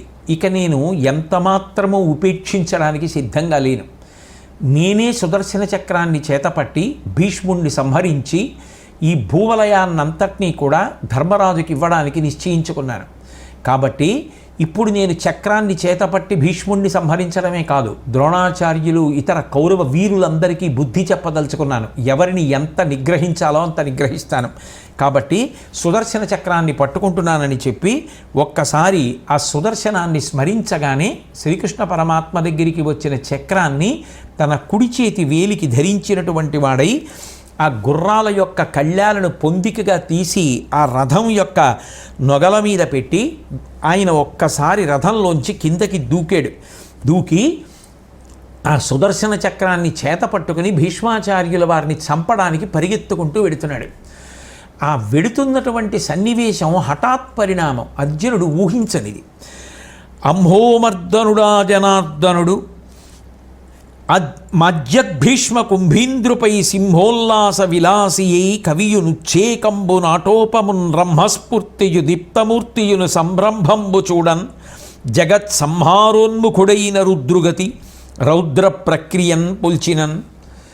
ఆ కృష్ణుడు సుదర్శన చక్రాన్ని పట్టుకుని పరమోత్సాహంతో సంరంభంతో విశేషమైనటువంటి కోపంతో మదించినటువంటి ఏనుగుని సంహరించడానికి ఎగిరి దూకడానికి దాని కుంభస్థలం మీద దూకి కుంభస్థలాన్ని తన పంజాతో కొట్టి ఆ కుంభస్థలాన్నంతటినీ కూడా విచ్చిపోయేటట్టు చేసి మాంసాన్ని పైకి తీయడానికి సిద్ధపడుతున్నటువంటి సింహం ఎంత భయంకరమైన రీతిలో పరుగెత్తుకుంటూ వెళ్ళి దూకుతుందో అలా భీష్మాచార్యుల వారి మీదకి దూకడానికి రథం నుంచి కిందకి దిగి చక్రాన్ని చేతపట్టి నడిచి వెడుతున్నటువంటి కృష్ణ పరమాత్మని చూసినటువంటి అర్జునుడు గబగబా వెనకాతల వెళ్ళి ఆయనని పట్టుకునే ప్రయత్నం చేశాడు. పెద్ద పెద్ద చేతులున్నవాడు ఆజానబాహు ఆ వెనక నుంచి వెళ్ళి ఆయన్ని గట్టిగా పట్టుకోబోయాడు. కానీ ఒక పెద్ద గాలి వచ్చినప్పుడు అది ఎండు కొమ్మలని ఎలా ఈడ్చుకుపోతుందో అలా అర్జునుడిని ఈడ్చుకుపోతున్నాడు. ఈ హఠాత్ పరిణామాన్ని చూసినటువంటి దుర్యోధనుడు, ద్రోణుడు, కౌరవ సైన్యం అందరూ నిశ్చేష్టులై నిలబడిపోయారు. అప్పుడు భీష్ముండెంతయు ప్రియంబున ఇట్లను సంభ్రంబులేక పరమేశుతో ఇటు కృతార్థుని చేయుదే నీవి వచ్చి నన్నిప్పుడు నీకు బోలినటులెల్లను చేయుదుగాని వేగరమొప్పదే నాకు ఇట్టి తెరగుజ్వల పుల్ల సరోజలోచన. వెంటనే భీష్మాచార్యుల వారు రెండు చేతులతో నమస్కారం చేసి కృష్ణ పరమాత్మను ఉద్దేశించి, హే భగవన్, మీరే నా యందు ఇంత కరుణ వహించి నన్ను చంపడానికి బయలుదేరి వస్తే ఇంతకన్నా నాకు అదృష్టం ఏముంటుంది? మీ సుదర్శన చక్రధారల చేత నన్ను నిగ్రహించాలని మీరు అనుకుంటే మీరు ఏది ఎలా చెయ్యాలనుకుంటున్నారో దానికి ఒడంబడడానికి నేను సర్వకాలముల యందు సిద్ధంగా ఉన్నాను. పైకి అలా కనపడుతున్న ప్రశాంతమైనటువంటి మనసుతో ఉన్నవాడవన్న విషయం ప్రతిబింబించేటటువంటి పద్మముల వంటి కందులు కలిగినటువంటి కృష్ణ, నన్ను ధన్యుణ్ణి చేశావు. వేగంగా వచ్చి నీ ఇచ్చ ఎలా ఉంటే అలా చెయ్యి. నిజంగా నువ్వు ఇలా రావడం ఒక రకంగా నన్ను సంభావించడమే కదా. వేగరం మొప్పది నాకు ఇట్టి తెరగుజ్వల పుల్ల సరోజలోచన. నన్నిప్పుడు నీకు పోలినటులెల్లను చేయుదుగాని, నీకు ఎలా తోస్తే అలా చేద్దుగానివి రా. అది కూడా నన్ను సంభావించడమే, నన్ను సత్కరించడం లాంటిదే. కాబట్టి వేగరమ్ము వేగరమ్మొప్పదే నాకు ఇట్టి తెరగుజ్వల పుల్ల సరోజలోచన. కాబట్టి వెంటనే కృష్ణ రా అని అనేటప్పటికీ ఆ ముందుకు వెడుతున్నటువంటి ఆ కృష్ణ పరమాత్మని ఆపడానికి ప్రయత్నించినటువంటి అర్జునుడు కొన్ని అడుగుల మేర కృష్ణుడి యొక్క వేగానికి ఈడ్వబడ్డాడు. మొత్తానికి ఎలాగో అలా కష్టపడి కృష్ణుణ్ణి నిలబెట్టి కోపము సంహరింపు ఎదుకుంజర పాండవకోటికెల్లను తేపవుగా వినీవిటుల ధీరత పూనికి తప్పినన్ ప్రతిజ్ఞాపరుడైన ధర్మసుతు శౌర్యము ధైర్యము బాహువీర్యము నృపరిపోక కాదే అనురూపమే నీకిది లోకనాయక. కృష్ణుణ్ణి బ్రతిమాలుతూ అంటాడు, ఓ శ్రీకృష్ణ పరమాత్మ, నువ్వు కోపాన్ని వెంటనే ఉపసంహారం చెయ్యి, దాన్ని నిగ్రహించుకో. కోపము ఉపసంహరింపుకు ఎదుకుంజరా, ఓ సింహము వంటివాడా, నీ యొక్క కోపాన్ని నువ్వే నిగ్రహించుకో. పాండవ కోటికెల్లనుందేపవు కావె నీ విటుల ధీరత భూనికి తప్పినన్. పాండవ సైన్యమంతా ఈ యుద్ధమనేటటువంటి మహాసాగరాన్ని దాటడానికి నువ్వు తెప్పలాంటి వాడివి కదా, నువ్వే ప్రతిజ్ఞాపరుడైన ధర్మశతు శౌర్యము ధైర్యము బాహువీర్యము నృపరిపోక కాదే అనురూపమే నీకిది లోకనాయక. ధర్మరాజు గారి యొక్క కీర్తి మాసిపోదా? ఆయుధం యుద్ధంలో పట్టను అని ప్రతిజ్ఞ చేసినటువంటి నువ్వు ఆయుధాన్ని పట్టుకుంటే తప్ప ధర్మరాజు గారు యుద్ధంలో గెలవలేకపోయాడు అనేటటువంటిది రేపు సామ్రాజ్యాన్ని అనుభవించవలసి వచ్చిన ధర్మరాజుకి అపఖ్యాతి కదా. కాబట్టి కృష్ణ, దయచేసి నీ యొక్క ఉద్వేగాన్ని అణచుకో, ఈ యుద్ధాన్ని ఆపు చేయి, నువ్వు ఆయుధాన్ని ఉపసంహారం చేయి, కోపాన్ని నిగ్రహించుకో, వెనక్కి వచ్చేసేయమని బ్రతిమాలుతూ, ఇటు తగునయ్యా కృష్ణ శమియింపుము సాత్యకి పంపినాడ వింకట చనితేని నీదగు సహాయత కౌరవసేన రూపు మాపుట అవలీల నాకు నన్ను పొల్లుగా చేయుట నీకు పాడియే కటకట నా పరాక్రమము గాసిగ చక్రము చేతనంటితే. కృష్ణ, ఇది నీకు తగినటువంటి విశేషమైన సాత్యకిని ఇప్పుడు పంపించావు కదా కౌరవుల్ని నిగ్రహించమని. రథాన్ని నువ్వు అటువైపుకి మళ్ళించు, ఆ చక్రాన్ని విడిచిపెట్టేసేయి, యుద్ధం చెయ్యొద్దు. నువ్వు ఆయుధాన్ని పట్టుకుంటే అర్జునుడు చేతకాని వాడయ్యాడు, యుద్ధం చెయ్యలేకపోయాడు భీష్ముడితో. అందుకని కృష్ణుడు సుదర్శన చక్రాన్ని పట్టుకుని సంహరించవలసి వచ్చిందని రేపు అందరూ నన్ను ఆడిపోసుకోరా? నాకు అవమానం కాదా? నా కీర్తి మాసిపోదా? నేను యుద్ధం చెయ్యలేకపోయాననేటటువంటి అపకీర్తిని పొందనా? కాబట్టి నా యందు దయించి నువ్వు ఆ సుదర్శన చక్రాన్ని ఉపసంహారం చేసి వెంటనే మళ్ళీ రథంలోకి ఎక్కి సారథ్యం చేస్తే నేను నాదైనటువంటి శైలిలో ఇవాళ భయంకరమైనటువంటి రీతిలో యుద్ధం చేసి భీష్ముడిని నిగ్రహిస్తాను. నాకు అవకాశం ఇచ్చి ఆ రథం ఎక్కి సాత్యకి కౌరవ సైన్యాన్ని అణచడానికి ఎటువైపు వెళ్ళాడో అటువైపుకి మన రథాన్ని కూడా బయలుదేరతీయమని ఆ అర్జునుడు బ్రతిమాలితే శ్రీకృష్ణ పరమాత్మ వెంటనే ఆ సుదర్శన చక్రాన్ని విడిచిపెట్టేసి యుద్ధం చెయ్యకుండా ఆయన వెనకకు వచ్చి సారథి యొక్క పీఠం మీద కూర్చుని పాంచజన్యాన్ని పూరించి మళ్ళీ యుద్ధానికి బయలుదేరారు. అర్జునుడు కూడా తన దేవదత్తం అనేటటువంటి శంఖాన్ని పూరించి గాంధీవం యొక్క అల్లెత్రాటిని భయంకరమైనటువంటి శబ్దం వచ్చేటట్టుగా మ్రోగిస్తూ యుద్ధానికి సంబంధించినటువంటి వాద్య పరికరములైనటువంటి భేరీలు మధ్యలు మొదలైనటువంటివన్నీ మోగుతుండగా అర్జునుడు కృష్ణ పరమాత్మ యొక్క సారథ్యంలో ఆ కౌరవసేన మీద విజృంభించడం కోసమని బయలుదేరినటువంటి ఘట్టం. అయితే ఇందులో ఆశ్చర్యకరమైనటువంటి విషయం ఏమిటంటే, నిజానికి శ్రీకృష్ణ పరమాత్మ అంతటి వాడు చక్రాన్ని పట్టుకుంటే తప్ప భీష్ముడిని నిగ్రహించలేనటువంటి పరిస్థితే అక్కడ కలిగిందా అంటే కథాపరంగా కలిగింది. కానీ శ్రీకృష్ణ పరమాత్మ ప్రోత్సహిస్తే తర్వాత అర్జునుడు అంతా విజృంభించాడు. ఆ తర్వాత అర్జునుడి విజృంభణం చేత కౌరవ సైన్యం అంతా అణిగిపోయింది.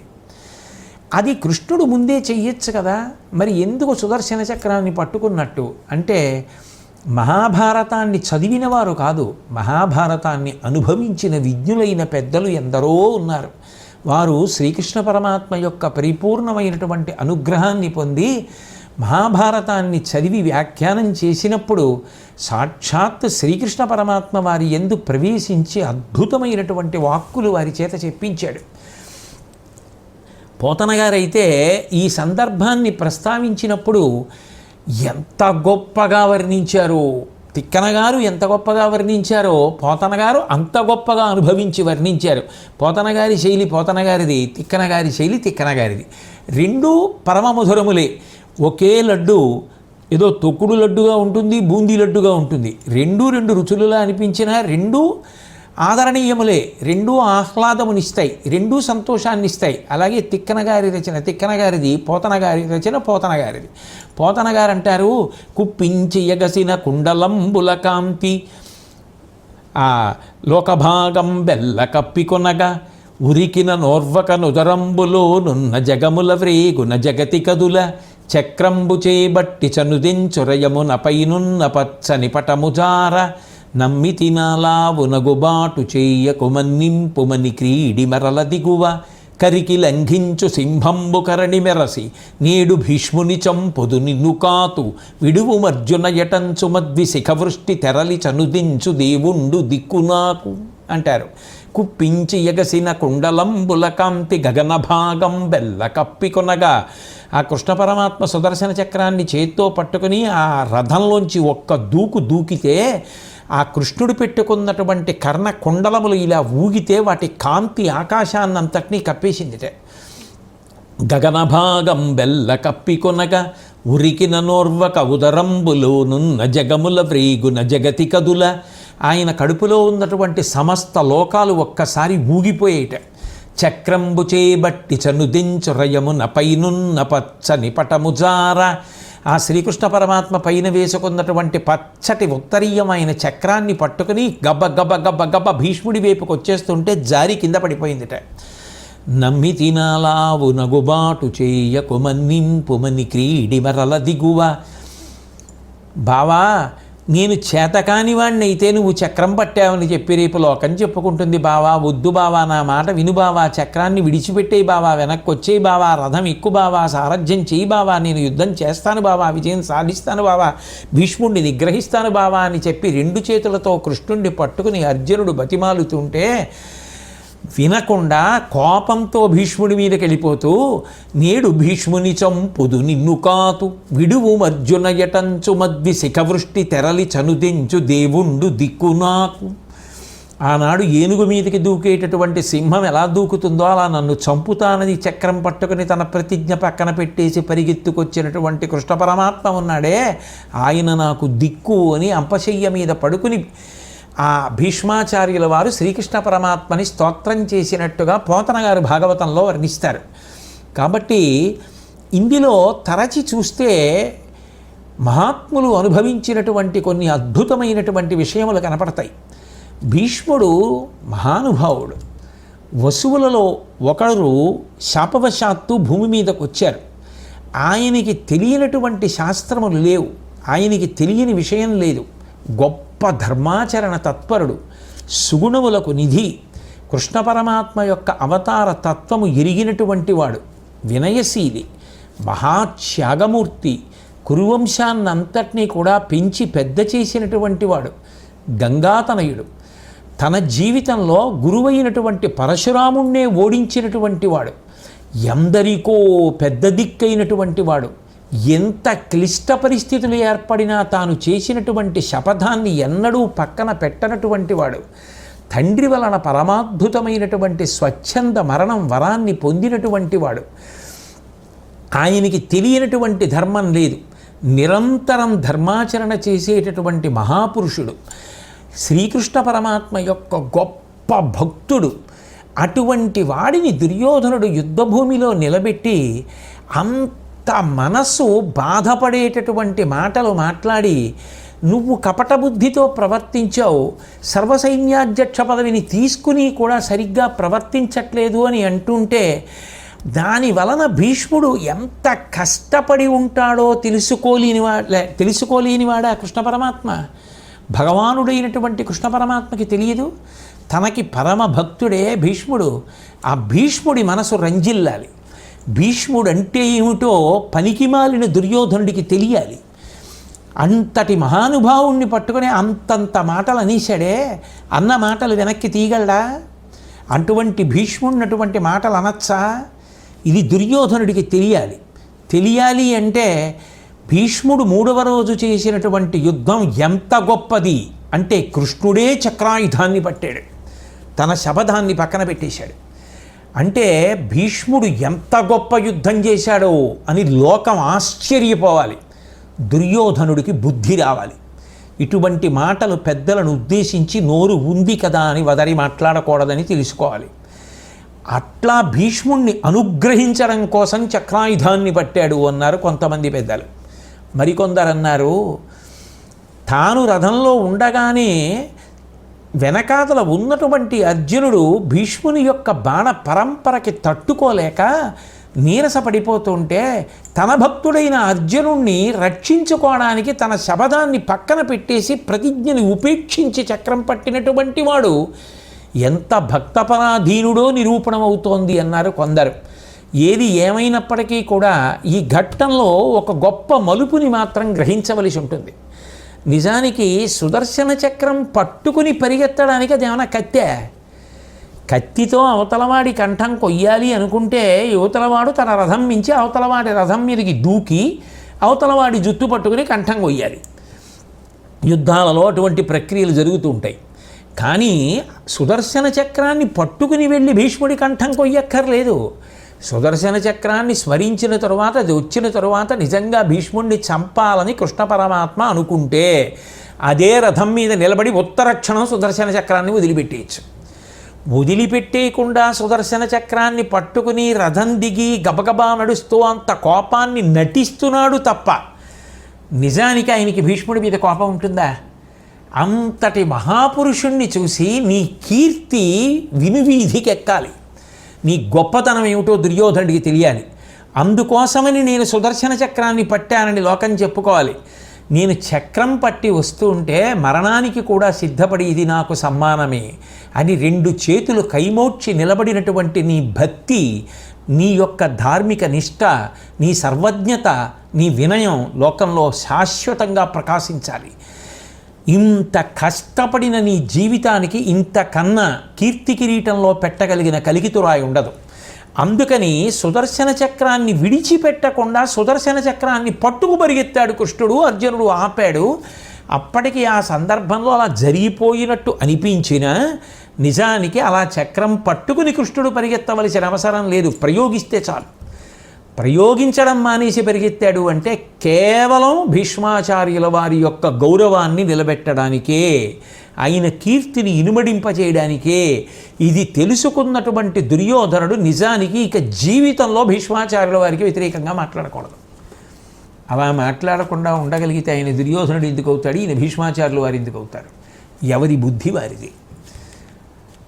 వక్రబుద్ధితో మాట్లాడకుండా కొందరు ఉండలేరు, అటువంటి వారిని రక్షించుకోకుండా భగవంతుడు ఉండలేడు. ఎవరు ఎలా మాట్లాడినా తన శీలవైభవం నుంచి ఒక్కడుగు కూడా కిందకి దిగకుండా నిలబడగలిగినటువంటి ప్రజ్ఞ సంతరించుకున్నవారు జారకుండా ఉండడం వారి యొక్క మర్యాద. కాబట్టి ఇది లోకంలో ఎప్పుడూ ఎక్కడా అన్ని వేళలా నడుస్తూనే ఉంటుంది.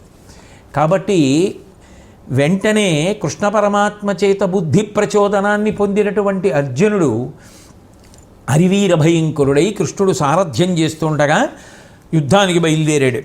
అగ్గలిక దూది దరికొను నగ్గి తెరన్ అన్నారు తిక్కన గారు. పెద్ద దూది పర్వతం ఉందనుకోండి, అందులో కొద్దిగా నిప్పు తీసుకెళ్ళి పడేశారనుకోండి, ఆ నిప్పు వెంటనే దూది అంతా వ్యాపించిపోయి పొగలు రేగిపోయి మంటలు కమ్ముకున్నట్టుగా, దూది అంతా కొద్దిసేపట్లోనే దగ్ధమైపోయినట్టుగా అర్జునుడు విజృంభించి చేసినటువంటి యుద్ధానికి కౌరవ సైన్యంలో ఉన్నటువంటి వీరులు అందరూ కూడా అలా నిలబడిపోయారు. గుర్రాలు నాశనం అయిపోయాయి, రథాలు తుత్తునియలైపోయాయి, ఏనుగులు తెగిపోయాయి. కన్ను తెరిచి కన్ను మూసే లోపల అంతమందిని పడగొట్టేశాడు. పాండవ సైన్యం అంతా ఉత్సాహాన్ని పొందింది, మళ్ళీ గబగబా తిరిగి యుద్ధానికి వచ్చారు. కౌరవ సైన్యం పారిపోవడం మొదలుపెట్టింది.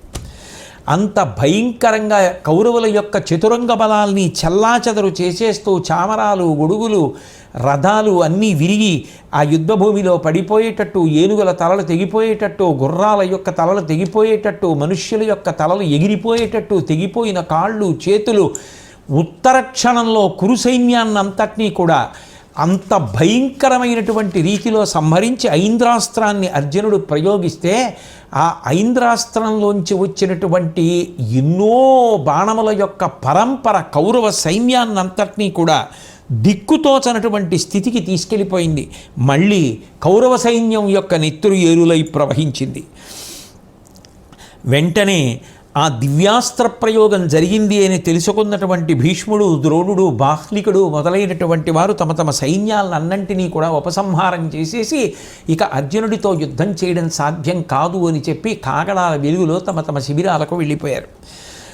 ఆ మూడవ నాడు జరిగినటువంటి యుద్ధ విశేషంలో అర్జునుడు ప్రయోగించినటువంటి ఐంద్రాస్త్రం, ఆయన విజృంభించినటువంటి తీరు, కౌరవ సైన్యాన్నంతటినీ ఆయన త్రుటిలో పడగొట్టినటువంటి విధానాన్ని ఆ రోజు రాత్రి కౌరవ సైన్యం అంతా చెప్పుకుంటుంటే దుర్యోధనుడు చాలా బాధపడుతూ పడుకున్నాడు. అంత గొప్పగా అర్జునుడు మూడవ నాట యుద్ధం చేశాడు. అటు భీష్ముడికి అంత గొప్ప గౌరవాన్ని కల్పించాడు, మళ్ళీ అర్జునుడి చేత అంత గొప్ప యుద్ధాన్ని చేయించినటువంటి కృష్ణ పరమాత్మ నిజంగా అనితర సాధ్యమైనటువంటి రీతిలో కథ నడిపినటువంటి భగవంతుడు. ఆయనకి రెండు చేతులు కైమోడ్చి నమస్కరిద్దాం. ఇక 4వ రోజు యుద్ధం ప్రారంభమైంది. ఇవాళ చాలా కీలకమైనటువంటి రీతిలో యుద్ధం చెయ్యాలి, గెలుపుని స్వాధీనం చేసుకునే ప్రయత్నం చెయ్యాలని చెప్పి కౌరవులు, పాండవులు కూడా ముమ్మరమైనటువంటి రీతిలో సకల ప్రయత్నములను ఒడ్డి యుద్ధమును ప్రారంభం చేశారు. అటువంటి యుద్ధం ప్రారంభమైతే భీముడు ఆ రోజున వీర విజృంభణంతో ఉన్నాడు. ఆ భీముడి యొక్క విజృంభణాన్ని అరికట్టడం కోసమని వెంటనే ఆ దుర్యోధనుడు మగధరాజుని పిలిచి, మీరు అనేకమైనటువంటి ఏనుగులతో గజబలంతో కలిసి ఆ భీముడి మీద యుద్ధానికి వెళ్ళమన్నాడు. ఆ భీముడి మీద యుద్ధానికి వచ్చినటువంటి మగధరాజు అనేకమైనటువంటి గజములను తీసుకుని వస్తే అభిమన్యుడు తన హస్త లాఘవాన్ని ప్రదర్శించి బాణ పరంపర ప్రయోగించి మగధరాజు మరణించేటట్టుగా చేశాడు. వెంటనే ఆ మగధరాజు మరణించగానే భీముడు భయంకరంగా మారిపోయి దుర్యోధనుడి యొక్క తమ్ముళ్ళని చాలామందిని చంపేశాడు.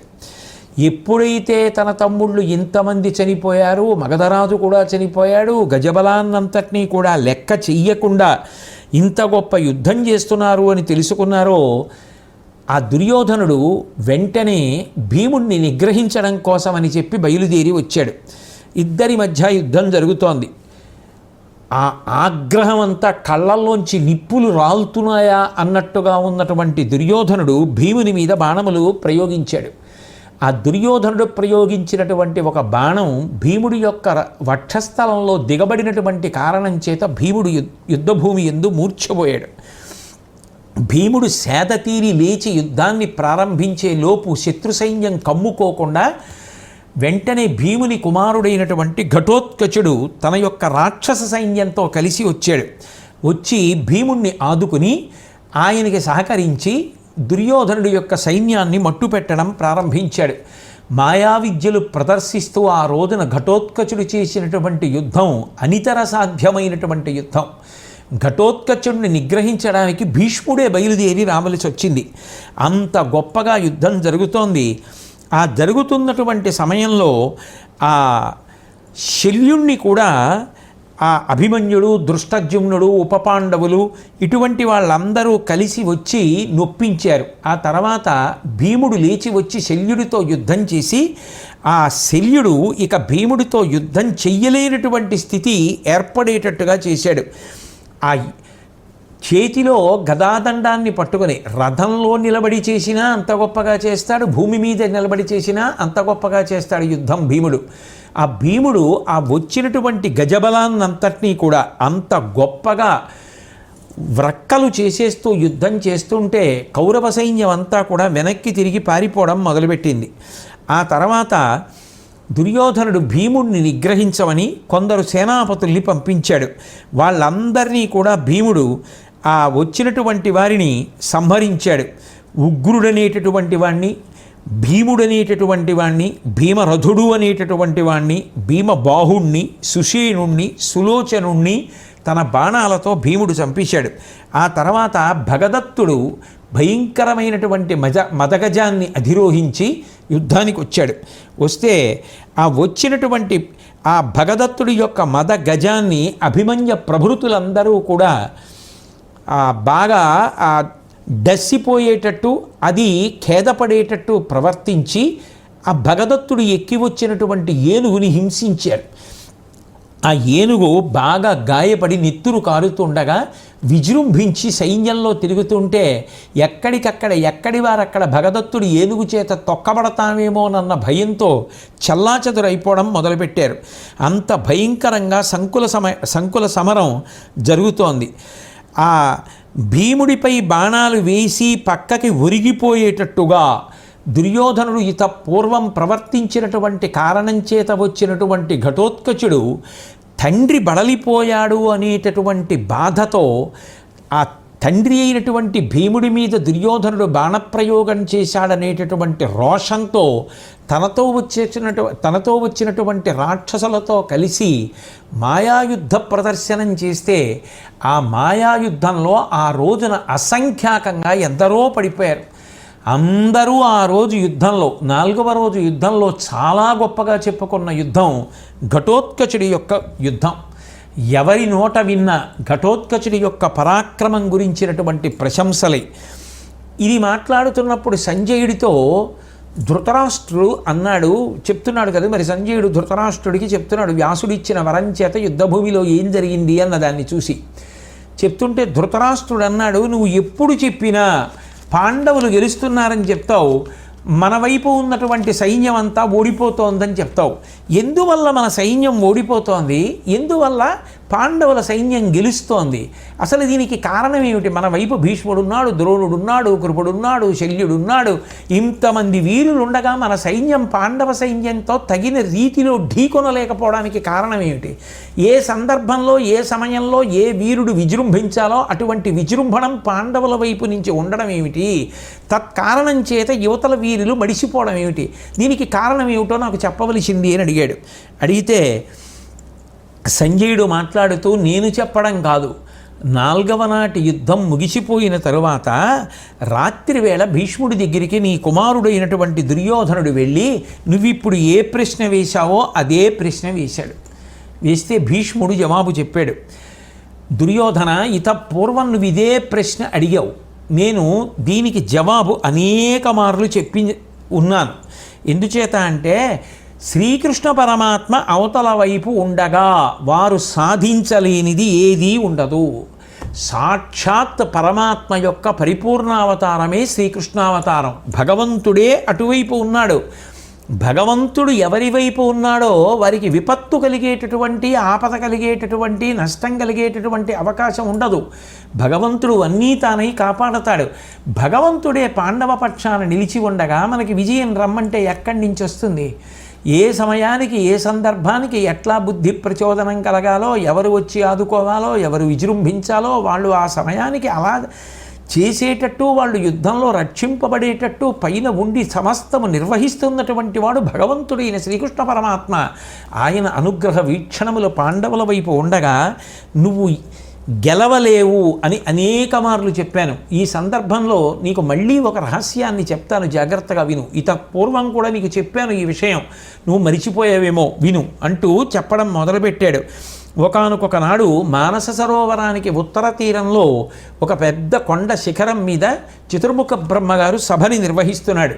ఆ సభని నిర్వహిస్తున్నటువంటి సమయంలో మణిగణోజ్వలమైన విమానమొకటి అంబరంబునగంచి సర్వాత్ముడందు సన్నిహితుడగుటిరిగి హర్షంబు సంభ్రమంబు తలకొన లేచి నమస్కరించి, మణులతో ప్రకాశిస్తున్నటువంటి దివ్యమైనటువంటి ఒక విమానం ఒకటి ఆ పర్వత శిఖరానికి ఎదురుగుండా వచ్చి నిలబడింది. అందులో సాక్షాత్ పరమాత్మ అధివసించి ఉన్నారు. సభ చేస్తూ అధ్యక్షంలో ఉన్నటువంటి ఆ చతుర్ముఖ బ్రహ్మగారు లేచి నిలబడి ఆ విమానంలో ఉన్నటువంటి పరమాత్మకి నమస్కారం చేశారు.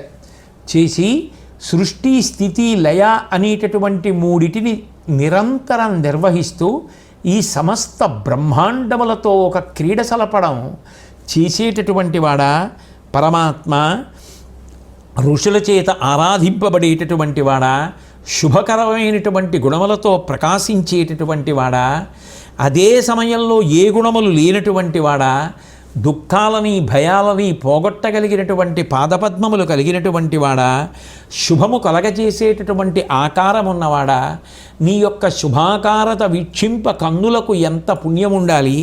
అటువంటి మహానుభావ నారాయణ, నీకేగడు గారవమున పుట్టి ఈ జగములన్నింటిన్ సరమతిన్ కావించితి, నీ రక్షణ వీనికెల్ల నిలుపై ఉండన్. ఓ నారాయణ, నీకు పుత్రుడనై జన్మించి నేను నీ ఆజ్ఞ మేరకు ఈ లోకములనన్నిటినీ కూడా సృజించాను. ఈ లోకములన్నీ నిలబడి ఉండడం, ఈ లోకములన్నీ రక్షింపబడడం, ఈ లోకములన్నీ వృద్ధిలోకి రావడం, ఈ లోకముల యందు ధర్మానుష్ఠానం జరగడం నీ యొక్క రక్షణ మీద ఆధారపడి ఉంటుంది. కానీ ఈ సమయంలో భూలోకంలో రాక్షసులు అనేకమైనటువంటి దుష్కృత్యములను ఆచరిస్తున్నారు. ఆ రాక్షసులు ఆచరించేటటువంటి దుష్కృత్యముల వలన ఆ ధర్మమంతా కూడా నశించిపోతోంది. కాబట్టి ఓ పరమాత్మ, నువ్వు యదువంశంలో జన్మించు. నరసకుడా, నీవు సకుడును నరలోకమునంజనించి నానా దైత్యేశ్వరుల దశ పీడ నుడుపుము, ధరణీభారంబువాయ తాత్పర్యమునన్. నీ స్నేహితుడైనటువంటి నరుడు నారాయణ, నువ్వు మీ ఇద్దరూ కలిసి జన్మించి మీ అంశలతో అవతారములను స్వీకరించి భూలోకంలో అధర్మంతో ప్రవర్తిస్తున్నటువంటి రాక్షసుల యొక్క అంశలలో వచ్చినటువంటి వారందరి పీచమణిచి ఆ లోకమును ఉద్ధరించవలసినది అని ప్రార్థన చేశాడు. ప్రార్థన చేసి ఇద్దరూ కలిసి ఈ లోకమును కాపాడండి అంటే, తప్పకుండా అట్లాగే కాపాడతానని, అవతార స్వీకారం చేస్తానని పరమాత్మ మాట ఇచ్చి విమానంలో వెళ్ళిపోయారు.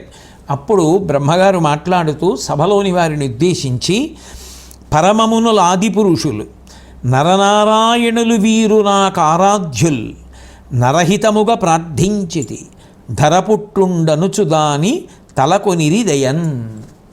నేను ఆ నరుడు నారాయణుడు అనేటటువంటి ఆదిముని స్వరూపములైనటువంటి వారిని ప్రార్థన చేశాను. వాళ్ళు ఎప్పుడెప్పుడు ధర్మమునకు ఇబ్బంది కలుగుతుందో అప్పుడప్పుడు అవతార స్వీకారం చేసి ధర్మపక్షాన నిలబడి అధర్మపక్షాన్ని అణిచేస్తూ ఉంటారు.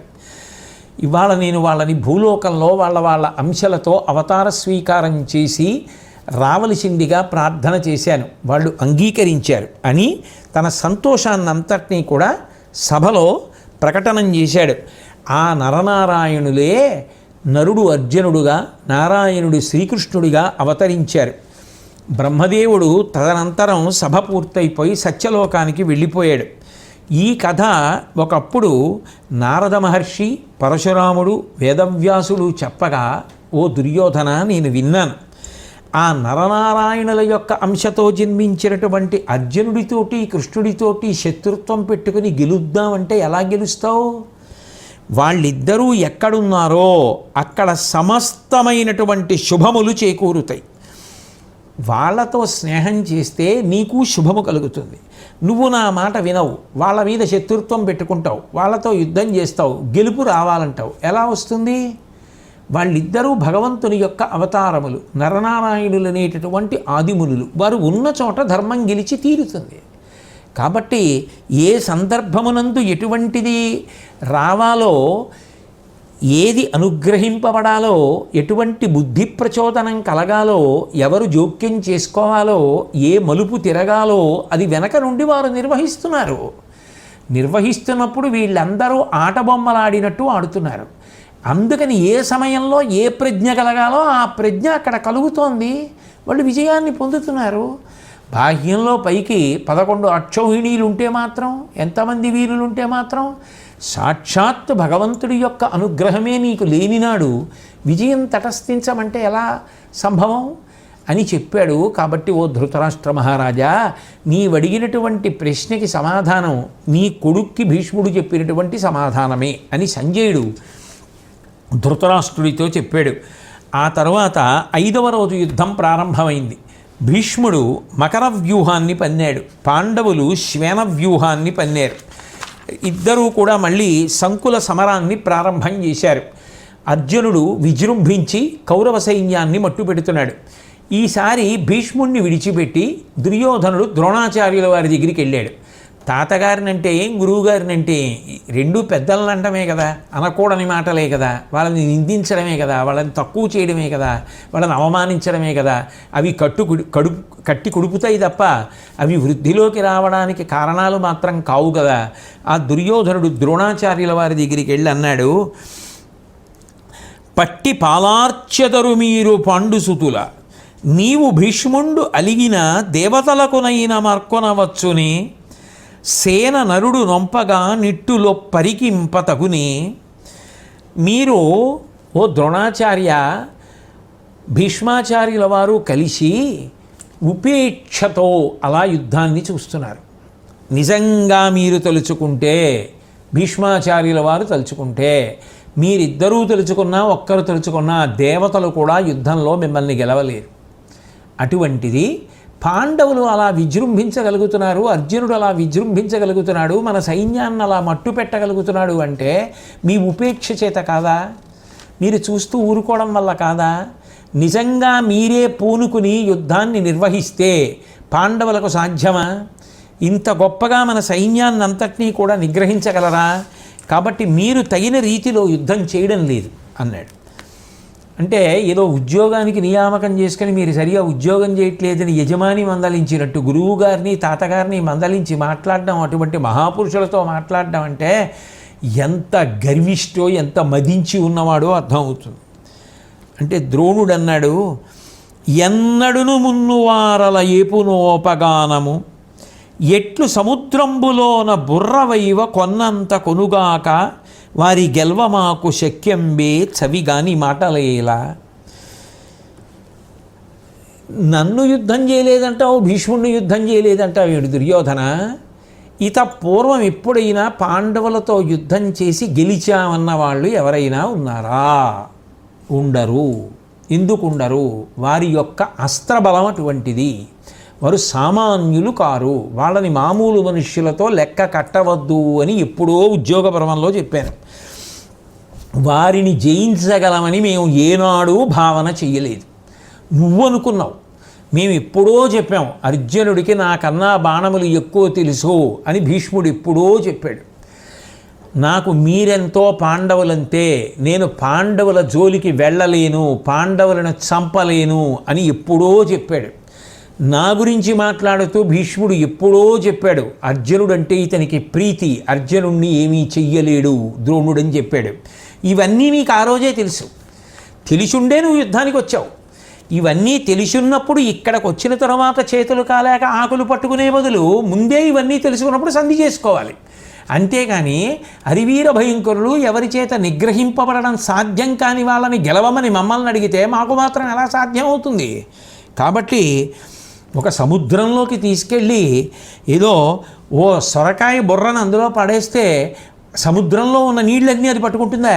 సొరకాయ బుర్ర పట్టుకెళ్ళి పడేస్తే అందులోకి ఎన్ని నీళ్లు పడతాయో అంతే పడుతుంది. మా యుద్ధం కూడా అంతే. ఎంత చేయగలమో అంత చేయగలం. కానీ నువ్వు చూపించావు కదా అని సముద్రాన్ని అంతటినీ సొరకాయ బుర్ర ఎలా తాగలేదో మేము కూడా అలాగే చేయలేము. కాబట్టి దుస్సాధ్యములైనటువంటి విషయముల గురించి మాట్లాడకు. కాబట్టి రుచి లేని మాటలు ఎందుకు మాట్లాడతావు అని ద్రోణాచార్యుల వారు వచ్చినటువంటి దుర్యోధనుడితో కఠినంగానే మాట్లాడి మందలించి పంపించేశారు. అయినా దుర్యోధనుడికి సంతోషం కలగాలి. ఆత్మవంచన చేసుకుని యుద్ధం చేసేటటువంటి వారు కాదు కనుక ద్రోణాచార్యాదులు మళ్ళీ విజృంభించి యుద్ధం చేశారు. ఇద్దరి మధ్య సంకుల సమరం జరిగింది. 4వ రోజు యుద్ధం పూర్తయిపోయింది. 5వ రోజు యుద్ధం ప్రారంభమైంది. 5వ రోజు యుద్ధంలో పాండవులు మకర వ్యూహాన్ని రచించారు, కౌరవులు క్రౌంచ వ్యూహాన్ని రచించారు. భీష్ముడు ఎప్పటిలాగే విజృంభించి మహాభయంకరమైనటువంటి యుద్ధాన్ని సాగిస్తున్నాడు. ఆ సమయంలో భీముడి చేతిలో దుర్యోధనుడు స్పృహ దుర్యోధనుడు కలిసి యుద్ధం చేయడంలో ఆ యుద్ధంలో భీముడిది పై చెయ్యి అయింది. దుర్యోధనుడు తట్టుకోలేకపోవడంలో స్పృహ తప్పి పడిపోయాడు. ఆ స్పృహ తప్పి పడిపోయాడు. దానికి తోడు భీముడి రథం విరిగిపోయింది, ఆ దుర్యోధనుడి రథం విరిగిపోయింది. ఎక్కడ దుర్యోధనుడికి ఆపద సంభవిస్తుందో అన్న భయంతో కృపాచార్యుల వారు దుర్యోధనుడి రథంలో పడుకోబెట్టుకొని ఆ యుద్ధభూమి నుంచి దూరంగా తీసుకెళ్ళిపోయారు. తీసుకుని వెళ్ళిపోయిన తరువాత ఆ రోజు ఆ దుర్యోధనుడు మళ్ళీ యుద్ధం అంతా పూర్తయిపోయింది. చెయ్యగలిగినంత యుద్ధాన్ని ద్రోణుడు చేశాడు, చెయ్యగలిగినంత యుద్ధాన్ని భీష్ముడు చేశాడు. అవతల వైపు అర్జునుడున్నాడు, విశేషించి కృష్ణ పరమాత్మ ఉన్నారు. ఎవరు ఎంత చేసినా అవతల పక్షంలోనే విజయ సూచనలు కనపడుతుంటాయి. అది సహజంగా దుర్యోధనుడికి బాధగా ఉంటుంది. పైగా ఇవాళ ఆయనకి చాలా ఎక్కువ బాధ ఎందుకు అంటే, భీష్మాచార్యుల వారు దగ్గరలో ఉండగానే భీముడి చేతిలో దెబ్బతిని స్పృహ తప్పిపోతే కృపాచార్యుల వారు వచ్చి తీసుకెళ్ళవలసి వచ్చింది. కాబట్టి ఈ అక్కసు తను పడిపోయాడన్న దానికన్నా భీముడి చేతిలో పడిపోయానన్నది ఒక కారణం. రెండవది, భీష్ముడు పక్కనే ఉన్నాడు, భీష్ముడు ఉండగా తనని పడగొట్టాడు భీముడు అనేటటువంటిది ఒక బాధ. అందుకని మళ్ళీ దుర్యోధనుడు రాత్రి భీష్ముడి దగ్గరికి వెళ్ళాడు. వెళ్ళి, మనమి పూచి పట్టి మొనలేర్చికొని పోవ పాండురాజ సుతుల బలము గవిసి గాసి చేయునదియుగాక నీ ముందట పవనతనయు చేత భంగపడితి. తాతగారు, మనం ఎన్నో గొప్ప గొప్ప వ్యూహాలు రచిస్తున్నాం. అవతల వారి యొక్క సమర్థతనంతటినీ దృష్టిలో పెట్టుకుంటున్నాం. మన వైపేం తక్కువ వాళ్ళు లేరు. మనం ఇంత గొప్ప వ్యూహాన్ని రచించుకొని అవతల వారి మీద ఇవాళ పైచేయి సాధిద్దామని యుద్ధానికి వెళ్ళినా అదేమి విచిత్రం, పాండవుల సేన మన యొక్క వ్యూహాన్నంతటినీ భేదించేస్తోంది. మన వ్యూహం వాళ్ళ ముందు నిలబడలేకపోతోంది. పాండవుల యొక్క తాకిడి, పాండవుల యొక్క పైచేయి తెలుస్తోంది. పైగా విశేషించి ఇవాళ నువ్వు చూస్తుండగా భీముడి చేతిలో పడిపోయాను, కానీ నీ ముందట పవనతనయు చేత భంగపడితే. దానికి భీష్ముడు కారణంట. నువ్వు చూస్తుండగా నేను భీముడి చేతిలో పడిపోయానంటే ఏమిటి? భీష్ముడు వెంటనే భీముడిని చంపేయాలి. అది ఆ దుర్యోధనుడి యొక్క బాధ. చెప్పాడు కదా, యుద్ధానికి వచ్చే ముందే చెప్పాడు కదా, నేను ముందే చెప్తున్నాను, మీరెంతో పాండవులంతే, చేతికి చిక్కిన ఆ 5గురిని చంపను అని స్పష్టంగా భీష్ముడు చెప్పిన తరువాతే సర్వసైన్యాధిపత్యం ఇచ్చాడు. ఇప్పుడు నువ్వు చూస్తుండగా భీముడు నన్ను పడగొట్టేశాడు, నువ్వేం చేయలేదు అంటే భీముడిని చంపేయాలా? అంటే నువ్వు ధర్మంతో ఉంటేను అసలు నీకు ధర్మం లేదు, వాళ్ళు చెప్పవలసిన మాటలు ముందు చెప్పారు, ఇప్పుడు ఏడ్చి ప్రయోజనం ఏమిటి? ఇటువంటి పరిస్థితులు ఏర్పడతాయని చెప్పి యుద్ధానికి వచ్చే ముందు తెలియదా? ఎంతమంది చెప్పినా వినలేదు. వినకపోవడం అనేటటువంటిది ఎంత ప్రమాదకరమో, నేను ఎవ్వరి మాట వినను అనడం ఎంత ప్రమాదకరమో తెలియాలి కదా. ఎందుకని వైరిపక్షం ఆధిక్యత వహిస్తోంది అంటే, ఆ ముందు రోజే కదా భీష్ముడు చెప్పాడు, వాళ్ళిద్దరూ నరనారాయణులు, నా మాట విని సంధి చేసుకో అని చెప్పాడు. ఏమీ మాట్లాడకుండా మౌనం వహించి వెళ్ళిపోయాడు. ఒకరు మాట చెప్తే వినే లక్షణం నీకు లేదు, నువ్వు మాట వినవు, కానీ విజయం మాత్రం వచ్చేయాలి. ఎవరు ఎన్ని చెప్పినా అవతల వైపు పరమాత్మ ఉన్నారన్నా నీకు లెక్కలేదు, రమ్మంటే ఎక్కడి నుంచి వస్తుంది విజయం? కాబట్టి నువ్వు చూస్తుండగా నేను పడిపోయాను. ఇది ఎంత బాధాకరమైన విషయం. మన వ్యూహాలన్నింటినీ పాండవులు భేదించేస్తున్నారు. నిను గొని గెలిచెద కుంతీతనయులననియున్న తలపు తప్పించదు, నీ వనివిషులనైన చేకొనవు అని మొనవారింత బలియురగుటేమియుకో. తాత, నువ్వు ఉన్నావన్న ఉద్దేశ్యంతో నేను యుద్ధానికి వచ్చాను. ఆయన చెప్పాడు కదా, ఎన్నో మాటలు చెప్పాడు కదా, చేయగలిగింది చేస్తున్నాడు కదా. నువ్వు ఉన్నావని నమ్మకంతో యుద్ధానికి వచ్చా, కానీ పాండవుల మీద గెలవాలి అనేటటువంటి నా ప్రయత్నం, నువ్వు ఇంత పరాక్రమవంతుడవైనా గెలిపిస్తావన్న నా ధైర్యం, నా నమ్మకం తప్పిపోతోంది. ఎందుకు తప్పిపోతోంది అంటే నువ్వు కావాలని ఉపేక్షిస్తున్నట్లుగా నాకు కనపడుతోంది. ఎప్పుడూ భీష్ముడి మీద అదే ఆరోపణ. ఏమిటి ఉపేక్షించడం? చెప్పాడుగా వాళ్ళ 5గురిని చంపనని. నేను చెప్తున్నాను తప్ప 10 మాటలు అది దుర్యోధనుడికి మాత్రం గుర్తురాదు. చెప్తున్నాడు భీష్ముడు, అని మనవారింత బలియురగుటేమియుకో. వాళ్ళు యుద్ధరంగంలో ఆ పాండవులు ఇంత పరాక్రమవంతులు అవడానికి కారణం ఏమిటి అంటాడు మళ్ళీ. అంటే భీష్ముడు దుర్యోధనుడి వంక తిరిగి నవ్వి, ఇన్ని మాటలు చెప్తే నీకు అర్థమవుతుంది? ఇన్ని మాటలు చెప్పినా నీకు అర్థం అవ్వదు. అసలు మనసులోకి తీసుకుందాం అనుకునేటటువంటి ఆర్ద్రత నీకుంటే మాట అర్థమవుతుంది. అసలు విందామన్న తాపత్రయం ఎక్కడుంది? మమ్మల్ని అడ్డుపెట్టి గెలిచేసి రాజ్యాన్ని ఎలుదాం అనుకుంటున్నావు. కానీ ధర్మం ఒకటి ఉందయా. ఆ ధర్మం అవతల వైపు ఉన్నప్పుడు యువతల ఎంత సంఖ్య ఎవరున్నారుతో సంబంధం ఉండదని చెప్పినా నీకు అర్థం కాదు కదా.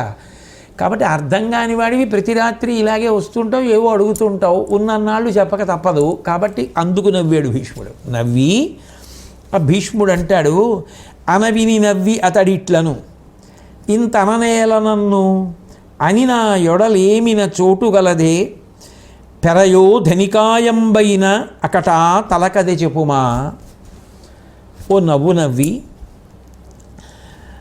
ఇంతననేల నన్ను, ఇన్ని మాటలు అస్తమానం నన్ను అండం ఎందుకు? ఓ దుర్యోధన, అని నా యొడలోమిన చోటు గలదే. అని యుద్ధంలో యొడలోమిన చోటు కలదే. ఎప్పుడైనా నేను ఒళ్ళు దాచుకున్నానా? నా పరాక్రమాన్ని తగ్గించుకొని చెయ్యవలసిన చోట చెయ్యకుండా ఉన్న సందర్భం ఉందా? భీముణ్ణి చంపలేదు, ధర్మరాజుని చంపలేదు, అవి వదిలేయి. నేను ముందే చెప్పా పాండవుల జోలికి వెళ్ళాలని. అయినప్పటికీ అర్జునుడు ఎప్పుడెప్పుడు కౌరవ సైన్యాన్ని తుత్తునియలు చేసే ప్రయత్నం చేసినా అప్పుడప్పుడు అర్జునుడిని ఆపి సైన్యాన్ని రక్షిస్తున్నాను, మిగిలిన వాళ్ళనందరినీ సంహరిస్తున్నాను, ఇచ్చిన మాట నిలబెట్టుకుంటున్నాను. నేనేమైనా ఒళ్ళు దాచుకున్నానా? అసలు ఆ మాట అంత పెద్ద ఆయన అన్నందుకు దుర్యోధనుడు వెంటనే సంధి చేసుకోవాలి. అయ్యయ్యో, ఆయనతో అటువంటి మాటలు అనిపించానే అని. కాబట్టి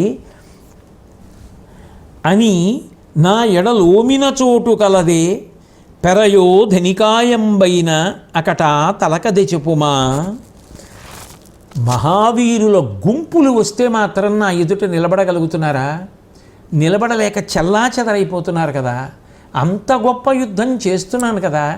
ఇంకా ప్రతిరోజు యుద్ధం అయిపోయిన తర్వాత రాత్రి వచ్చి నువ్వు దేవతల్ని చంపగలవు, 3 లోకాలని చంపగలవు, పాండవులు ఎందుకు ఇంకా బతికున్నారు, పాండవులు ఎందుకు గెలుస్తున్నారు, పాండవులకు ఎందుకు ఆనుకూల్యత లభిస్తోంది అంటే ఈ ప్రశ్నలకి జవాబులు ఎన్ని మాటలు చెప్పాను. నేను చెయ్యకూడని పని ఏమైనా చేస్తే నువ్వు అడగాలి నన్ను. ఎందుకు ఇన్ని మాటలు అస్తమానం వచ్చి నన్ను అడగడం? సరే, ఇక ఉన్నన్నాళ్ళు నువ్వు అడక్క తప్పదు, నీ చెప్పగా తప్పదు. నా కర్తవ్యత నిష్ట నాది. ఆఖరికి కృష్ణ పరమాత్మ అంతటి వాడు సుదర్శన చక్రాన్ని పట్టుకుని భీష్ముడి యొక్క ఔన్నత్యాన్ని స్థాపించడానికి ప్రయత్నించినా అర్థం కానటువంటి వాడు అడిగిన ప్రశ్నకి ఇంతకన్నా జవాబు చెప్పడం ఎవరికి మాత్రం సాధ్యం? అంత పెద్ద ఆయన అంత మాట అన్నాడే మహానుభావుడు. అని దుర్యోధన, నేను నీతో అనేక పర్యాయములు చెప్పాను, పాండవులు జయింపరాని వారు, పాండవులను జయించడం అంత తేలిక కాదు కాదు అని ఎన్నో మాటలు చెప్పాను. అయినప్పటికీ జయించాలనే ఉద్దేశ్యంతో ఒళ్ళు దాచుకోకుండా నేను పడగలిగినంత కష్టాన్ని పడుతున్నాను. తెలుసు, నాకు జయించలేనని తెలుసు. జయించలేనని తెలిసి ఎలాగో జయించమని మాత్రం యుద్ధం చేయట్లేదు. జయించాలన్న కృతనిశ్చయంతో ఎక్కడా ఒళ్ళు దాచుకోకుండా యుద్ధం చేస్తున్నాను. అట్లాగే యుద్ధం చేస్తాను. నువ్వు దుఃఖపడద్దు. నేనేదో ఉపేక్షిస్తున్నానని అనుకోవద్దు. వెళ్ళి నిద్రపో అన్నాడు. ఆ మాటలకి బహుశः నేను ఇలా అన్నాను కదూ, కాబట్టి తప్పకుండా భీష్ముడు మళ్ళీ అరివీర భయంకరుడై యుద్ధం చేస్తాడు. ఏమిటి ఆయనకి కావలసింది? ఆ యుద్ధంలో ఒళ్ళు తెలియకుండా బహుశः పాండవులు 5గురిని మట్టుబెట్టేయాలి, భీష్ముడు తనకి రాజ్యం వచ్చేయాలి. అదే కదా కోరిక. భీష్ముడు ఒళ్ళు దాచుకోకుండా నేను యుద్ధం చేస్తానంటే నిద్ర పట్టకూడదు. తాతగారు యుద్ధం చేయడం ఏమిటి, మనం రాజ్యాలు వెళ్ళడం ఏమిటి?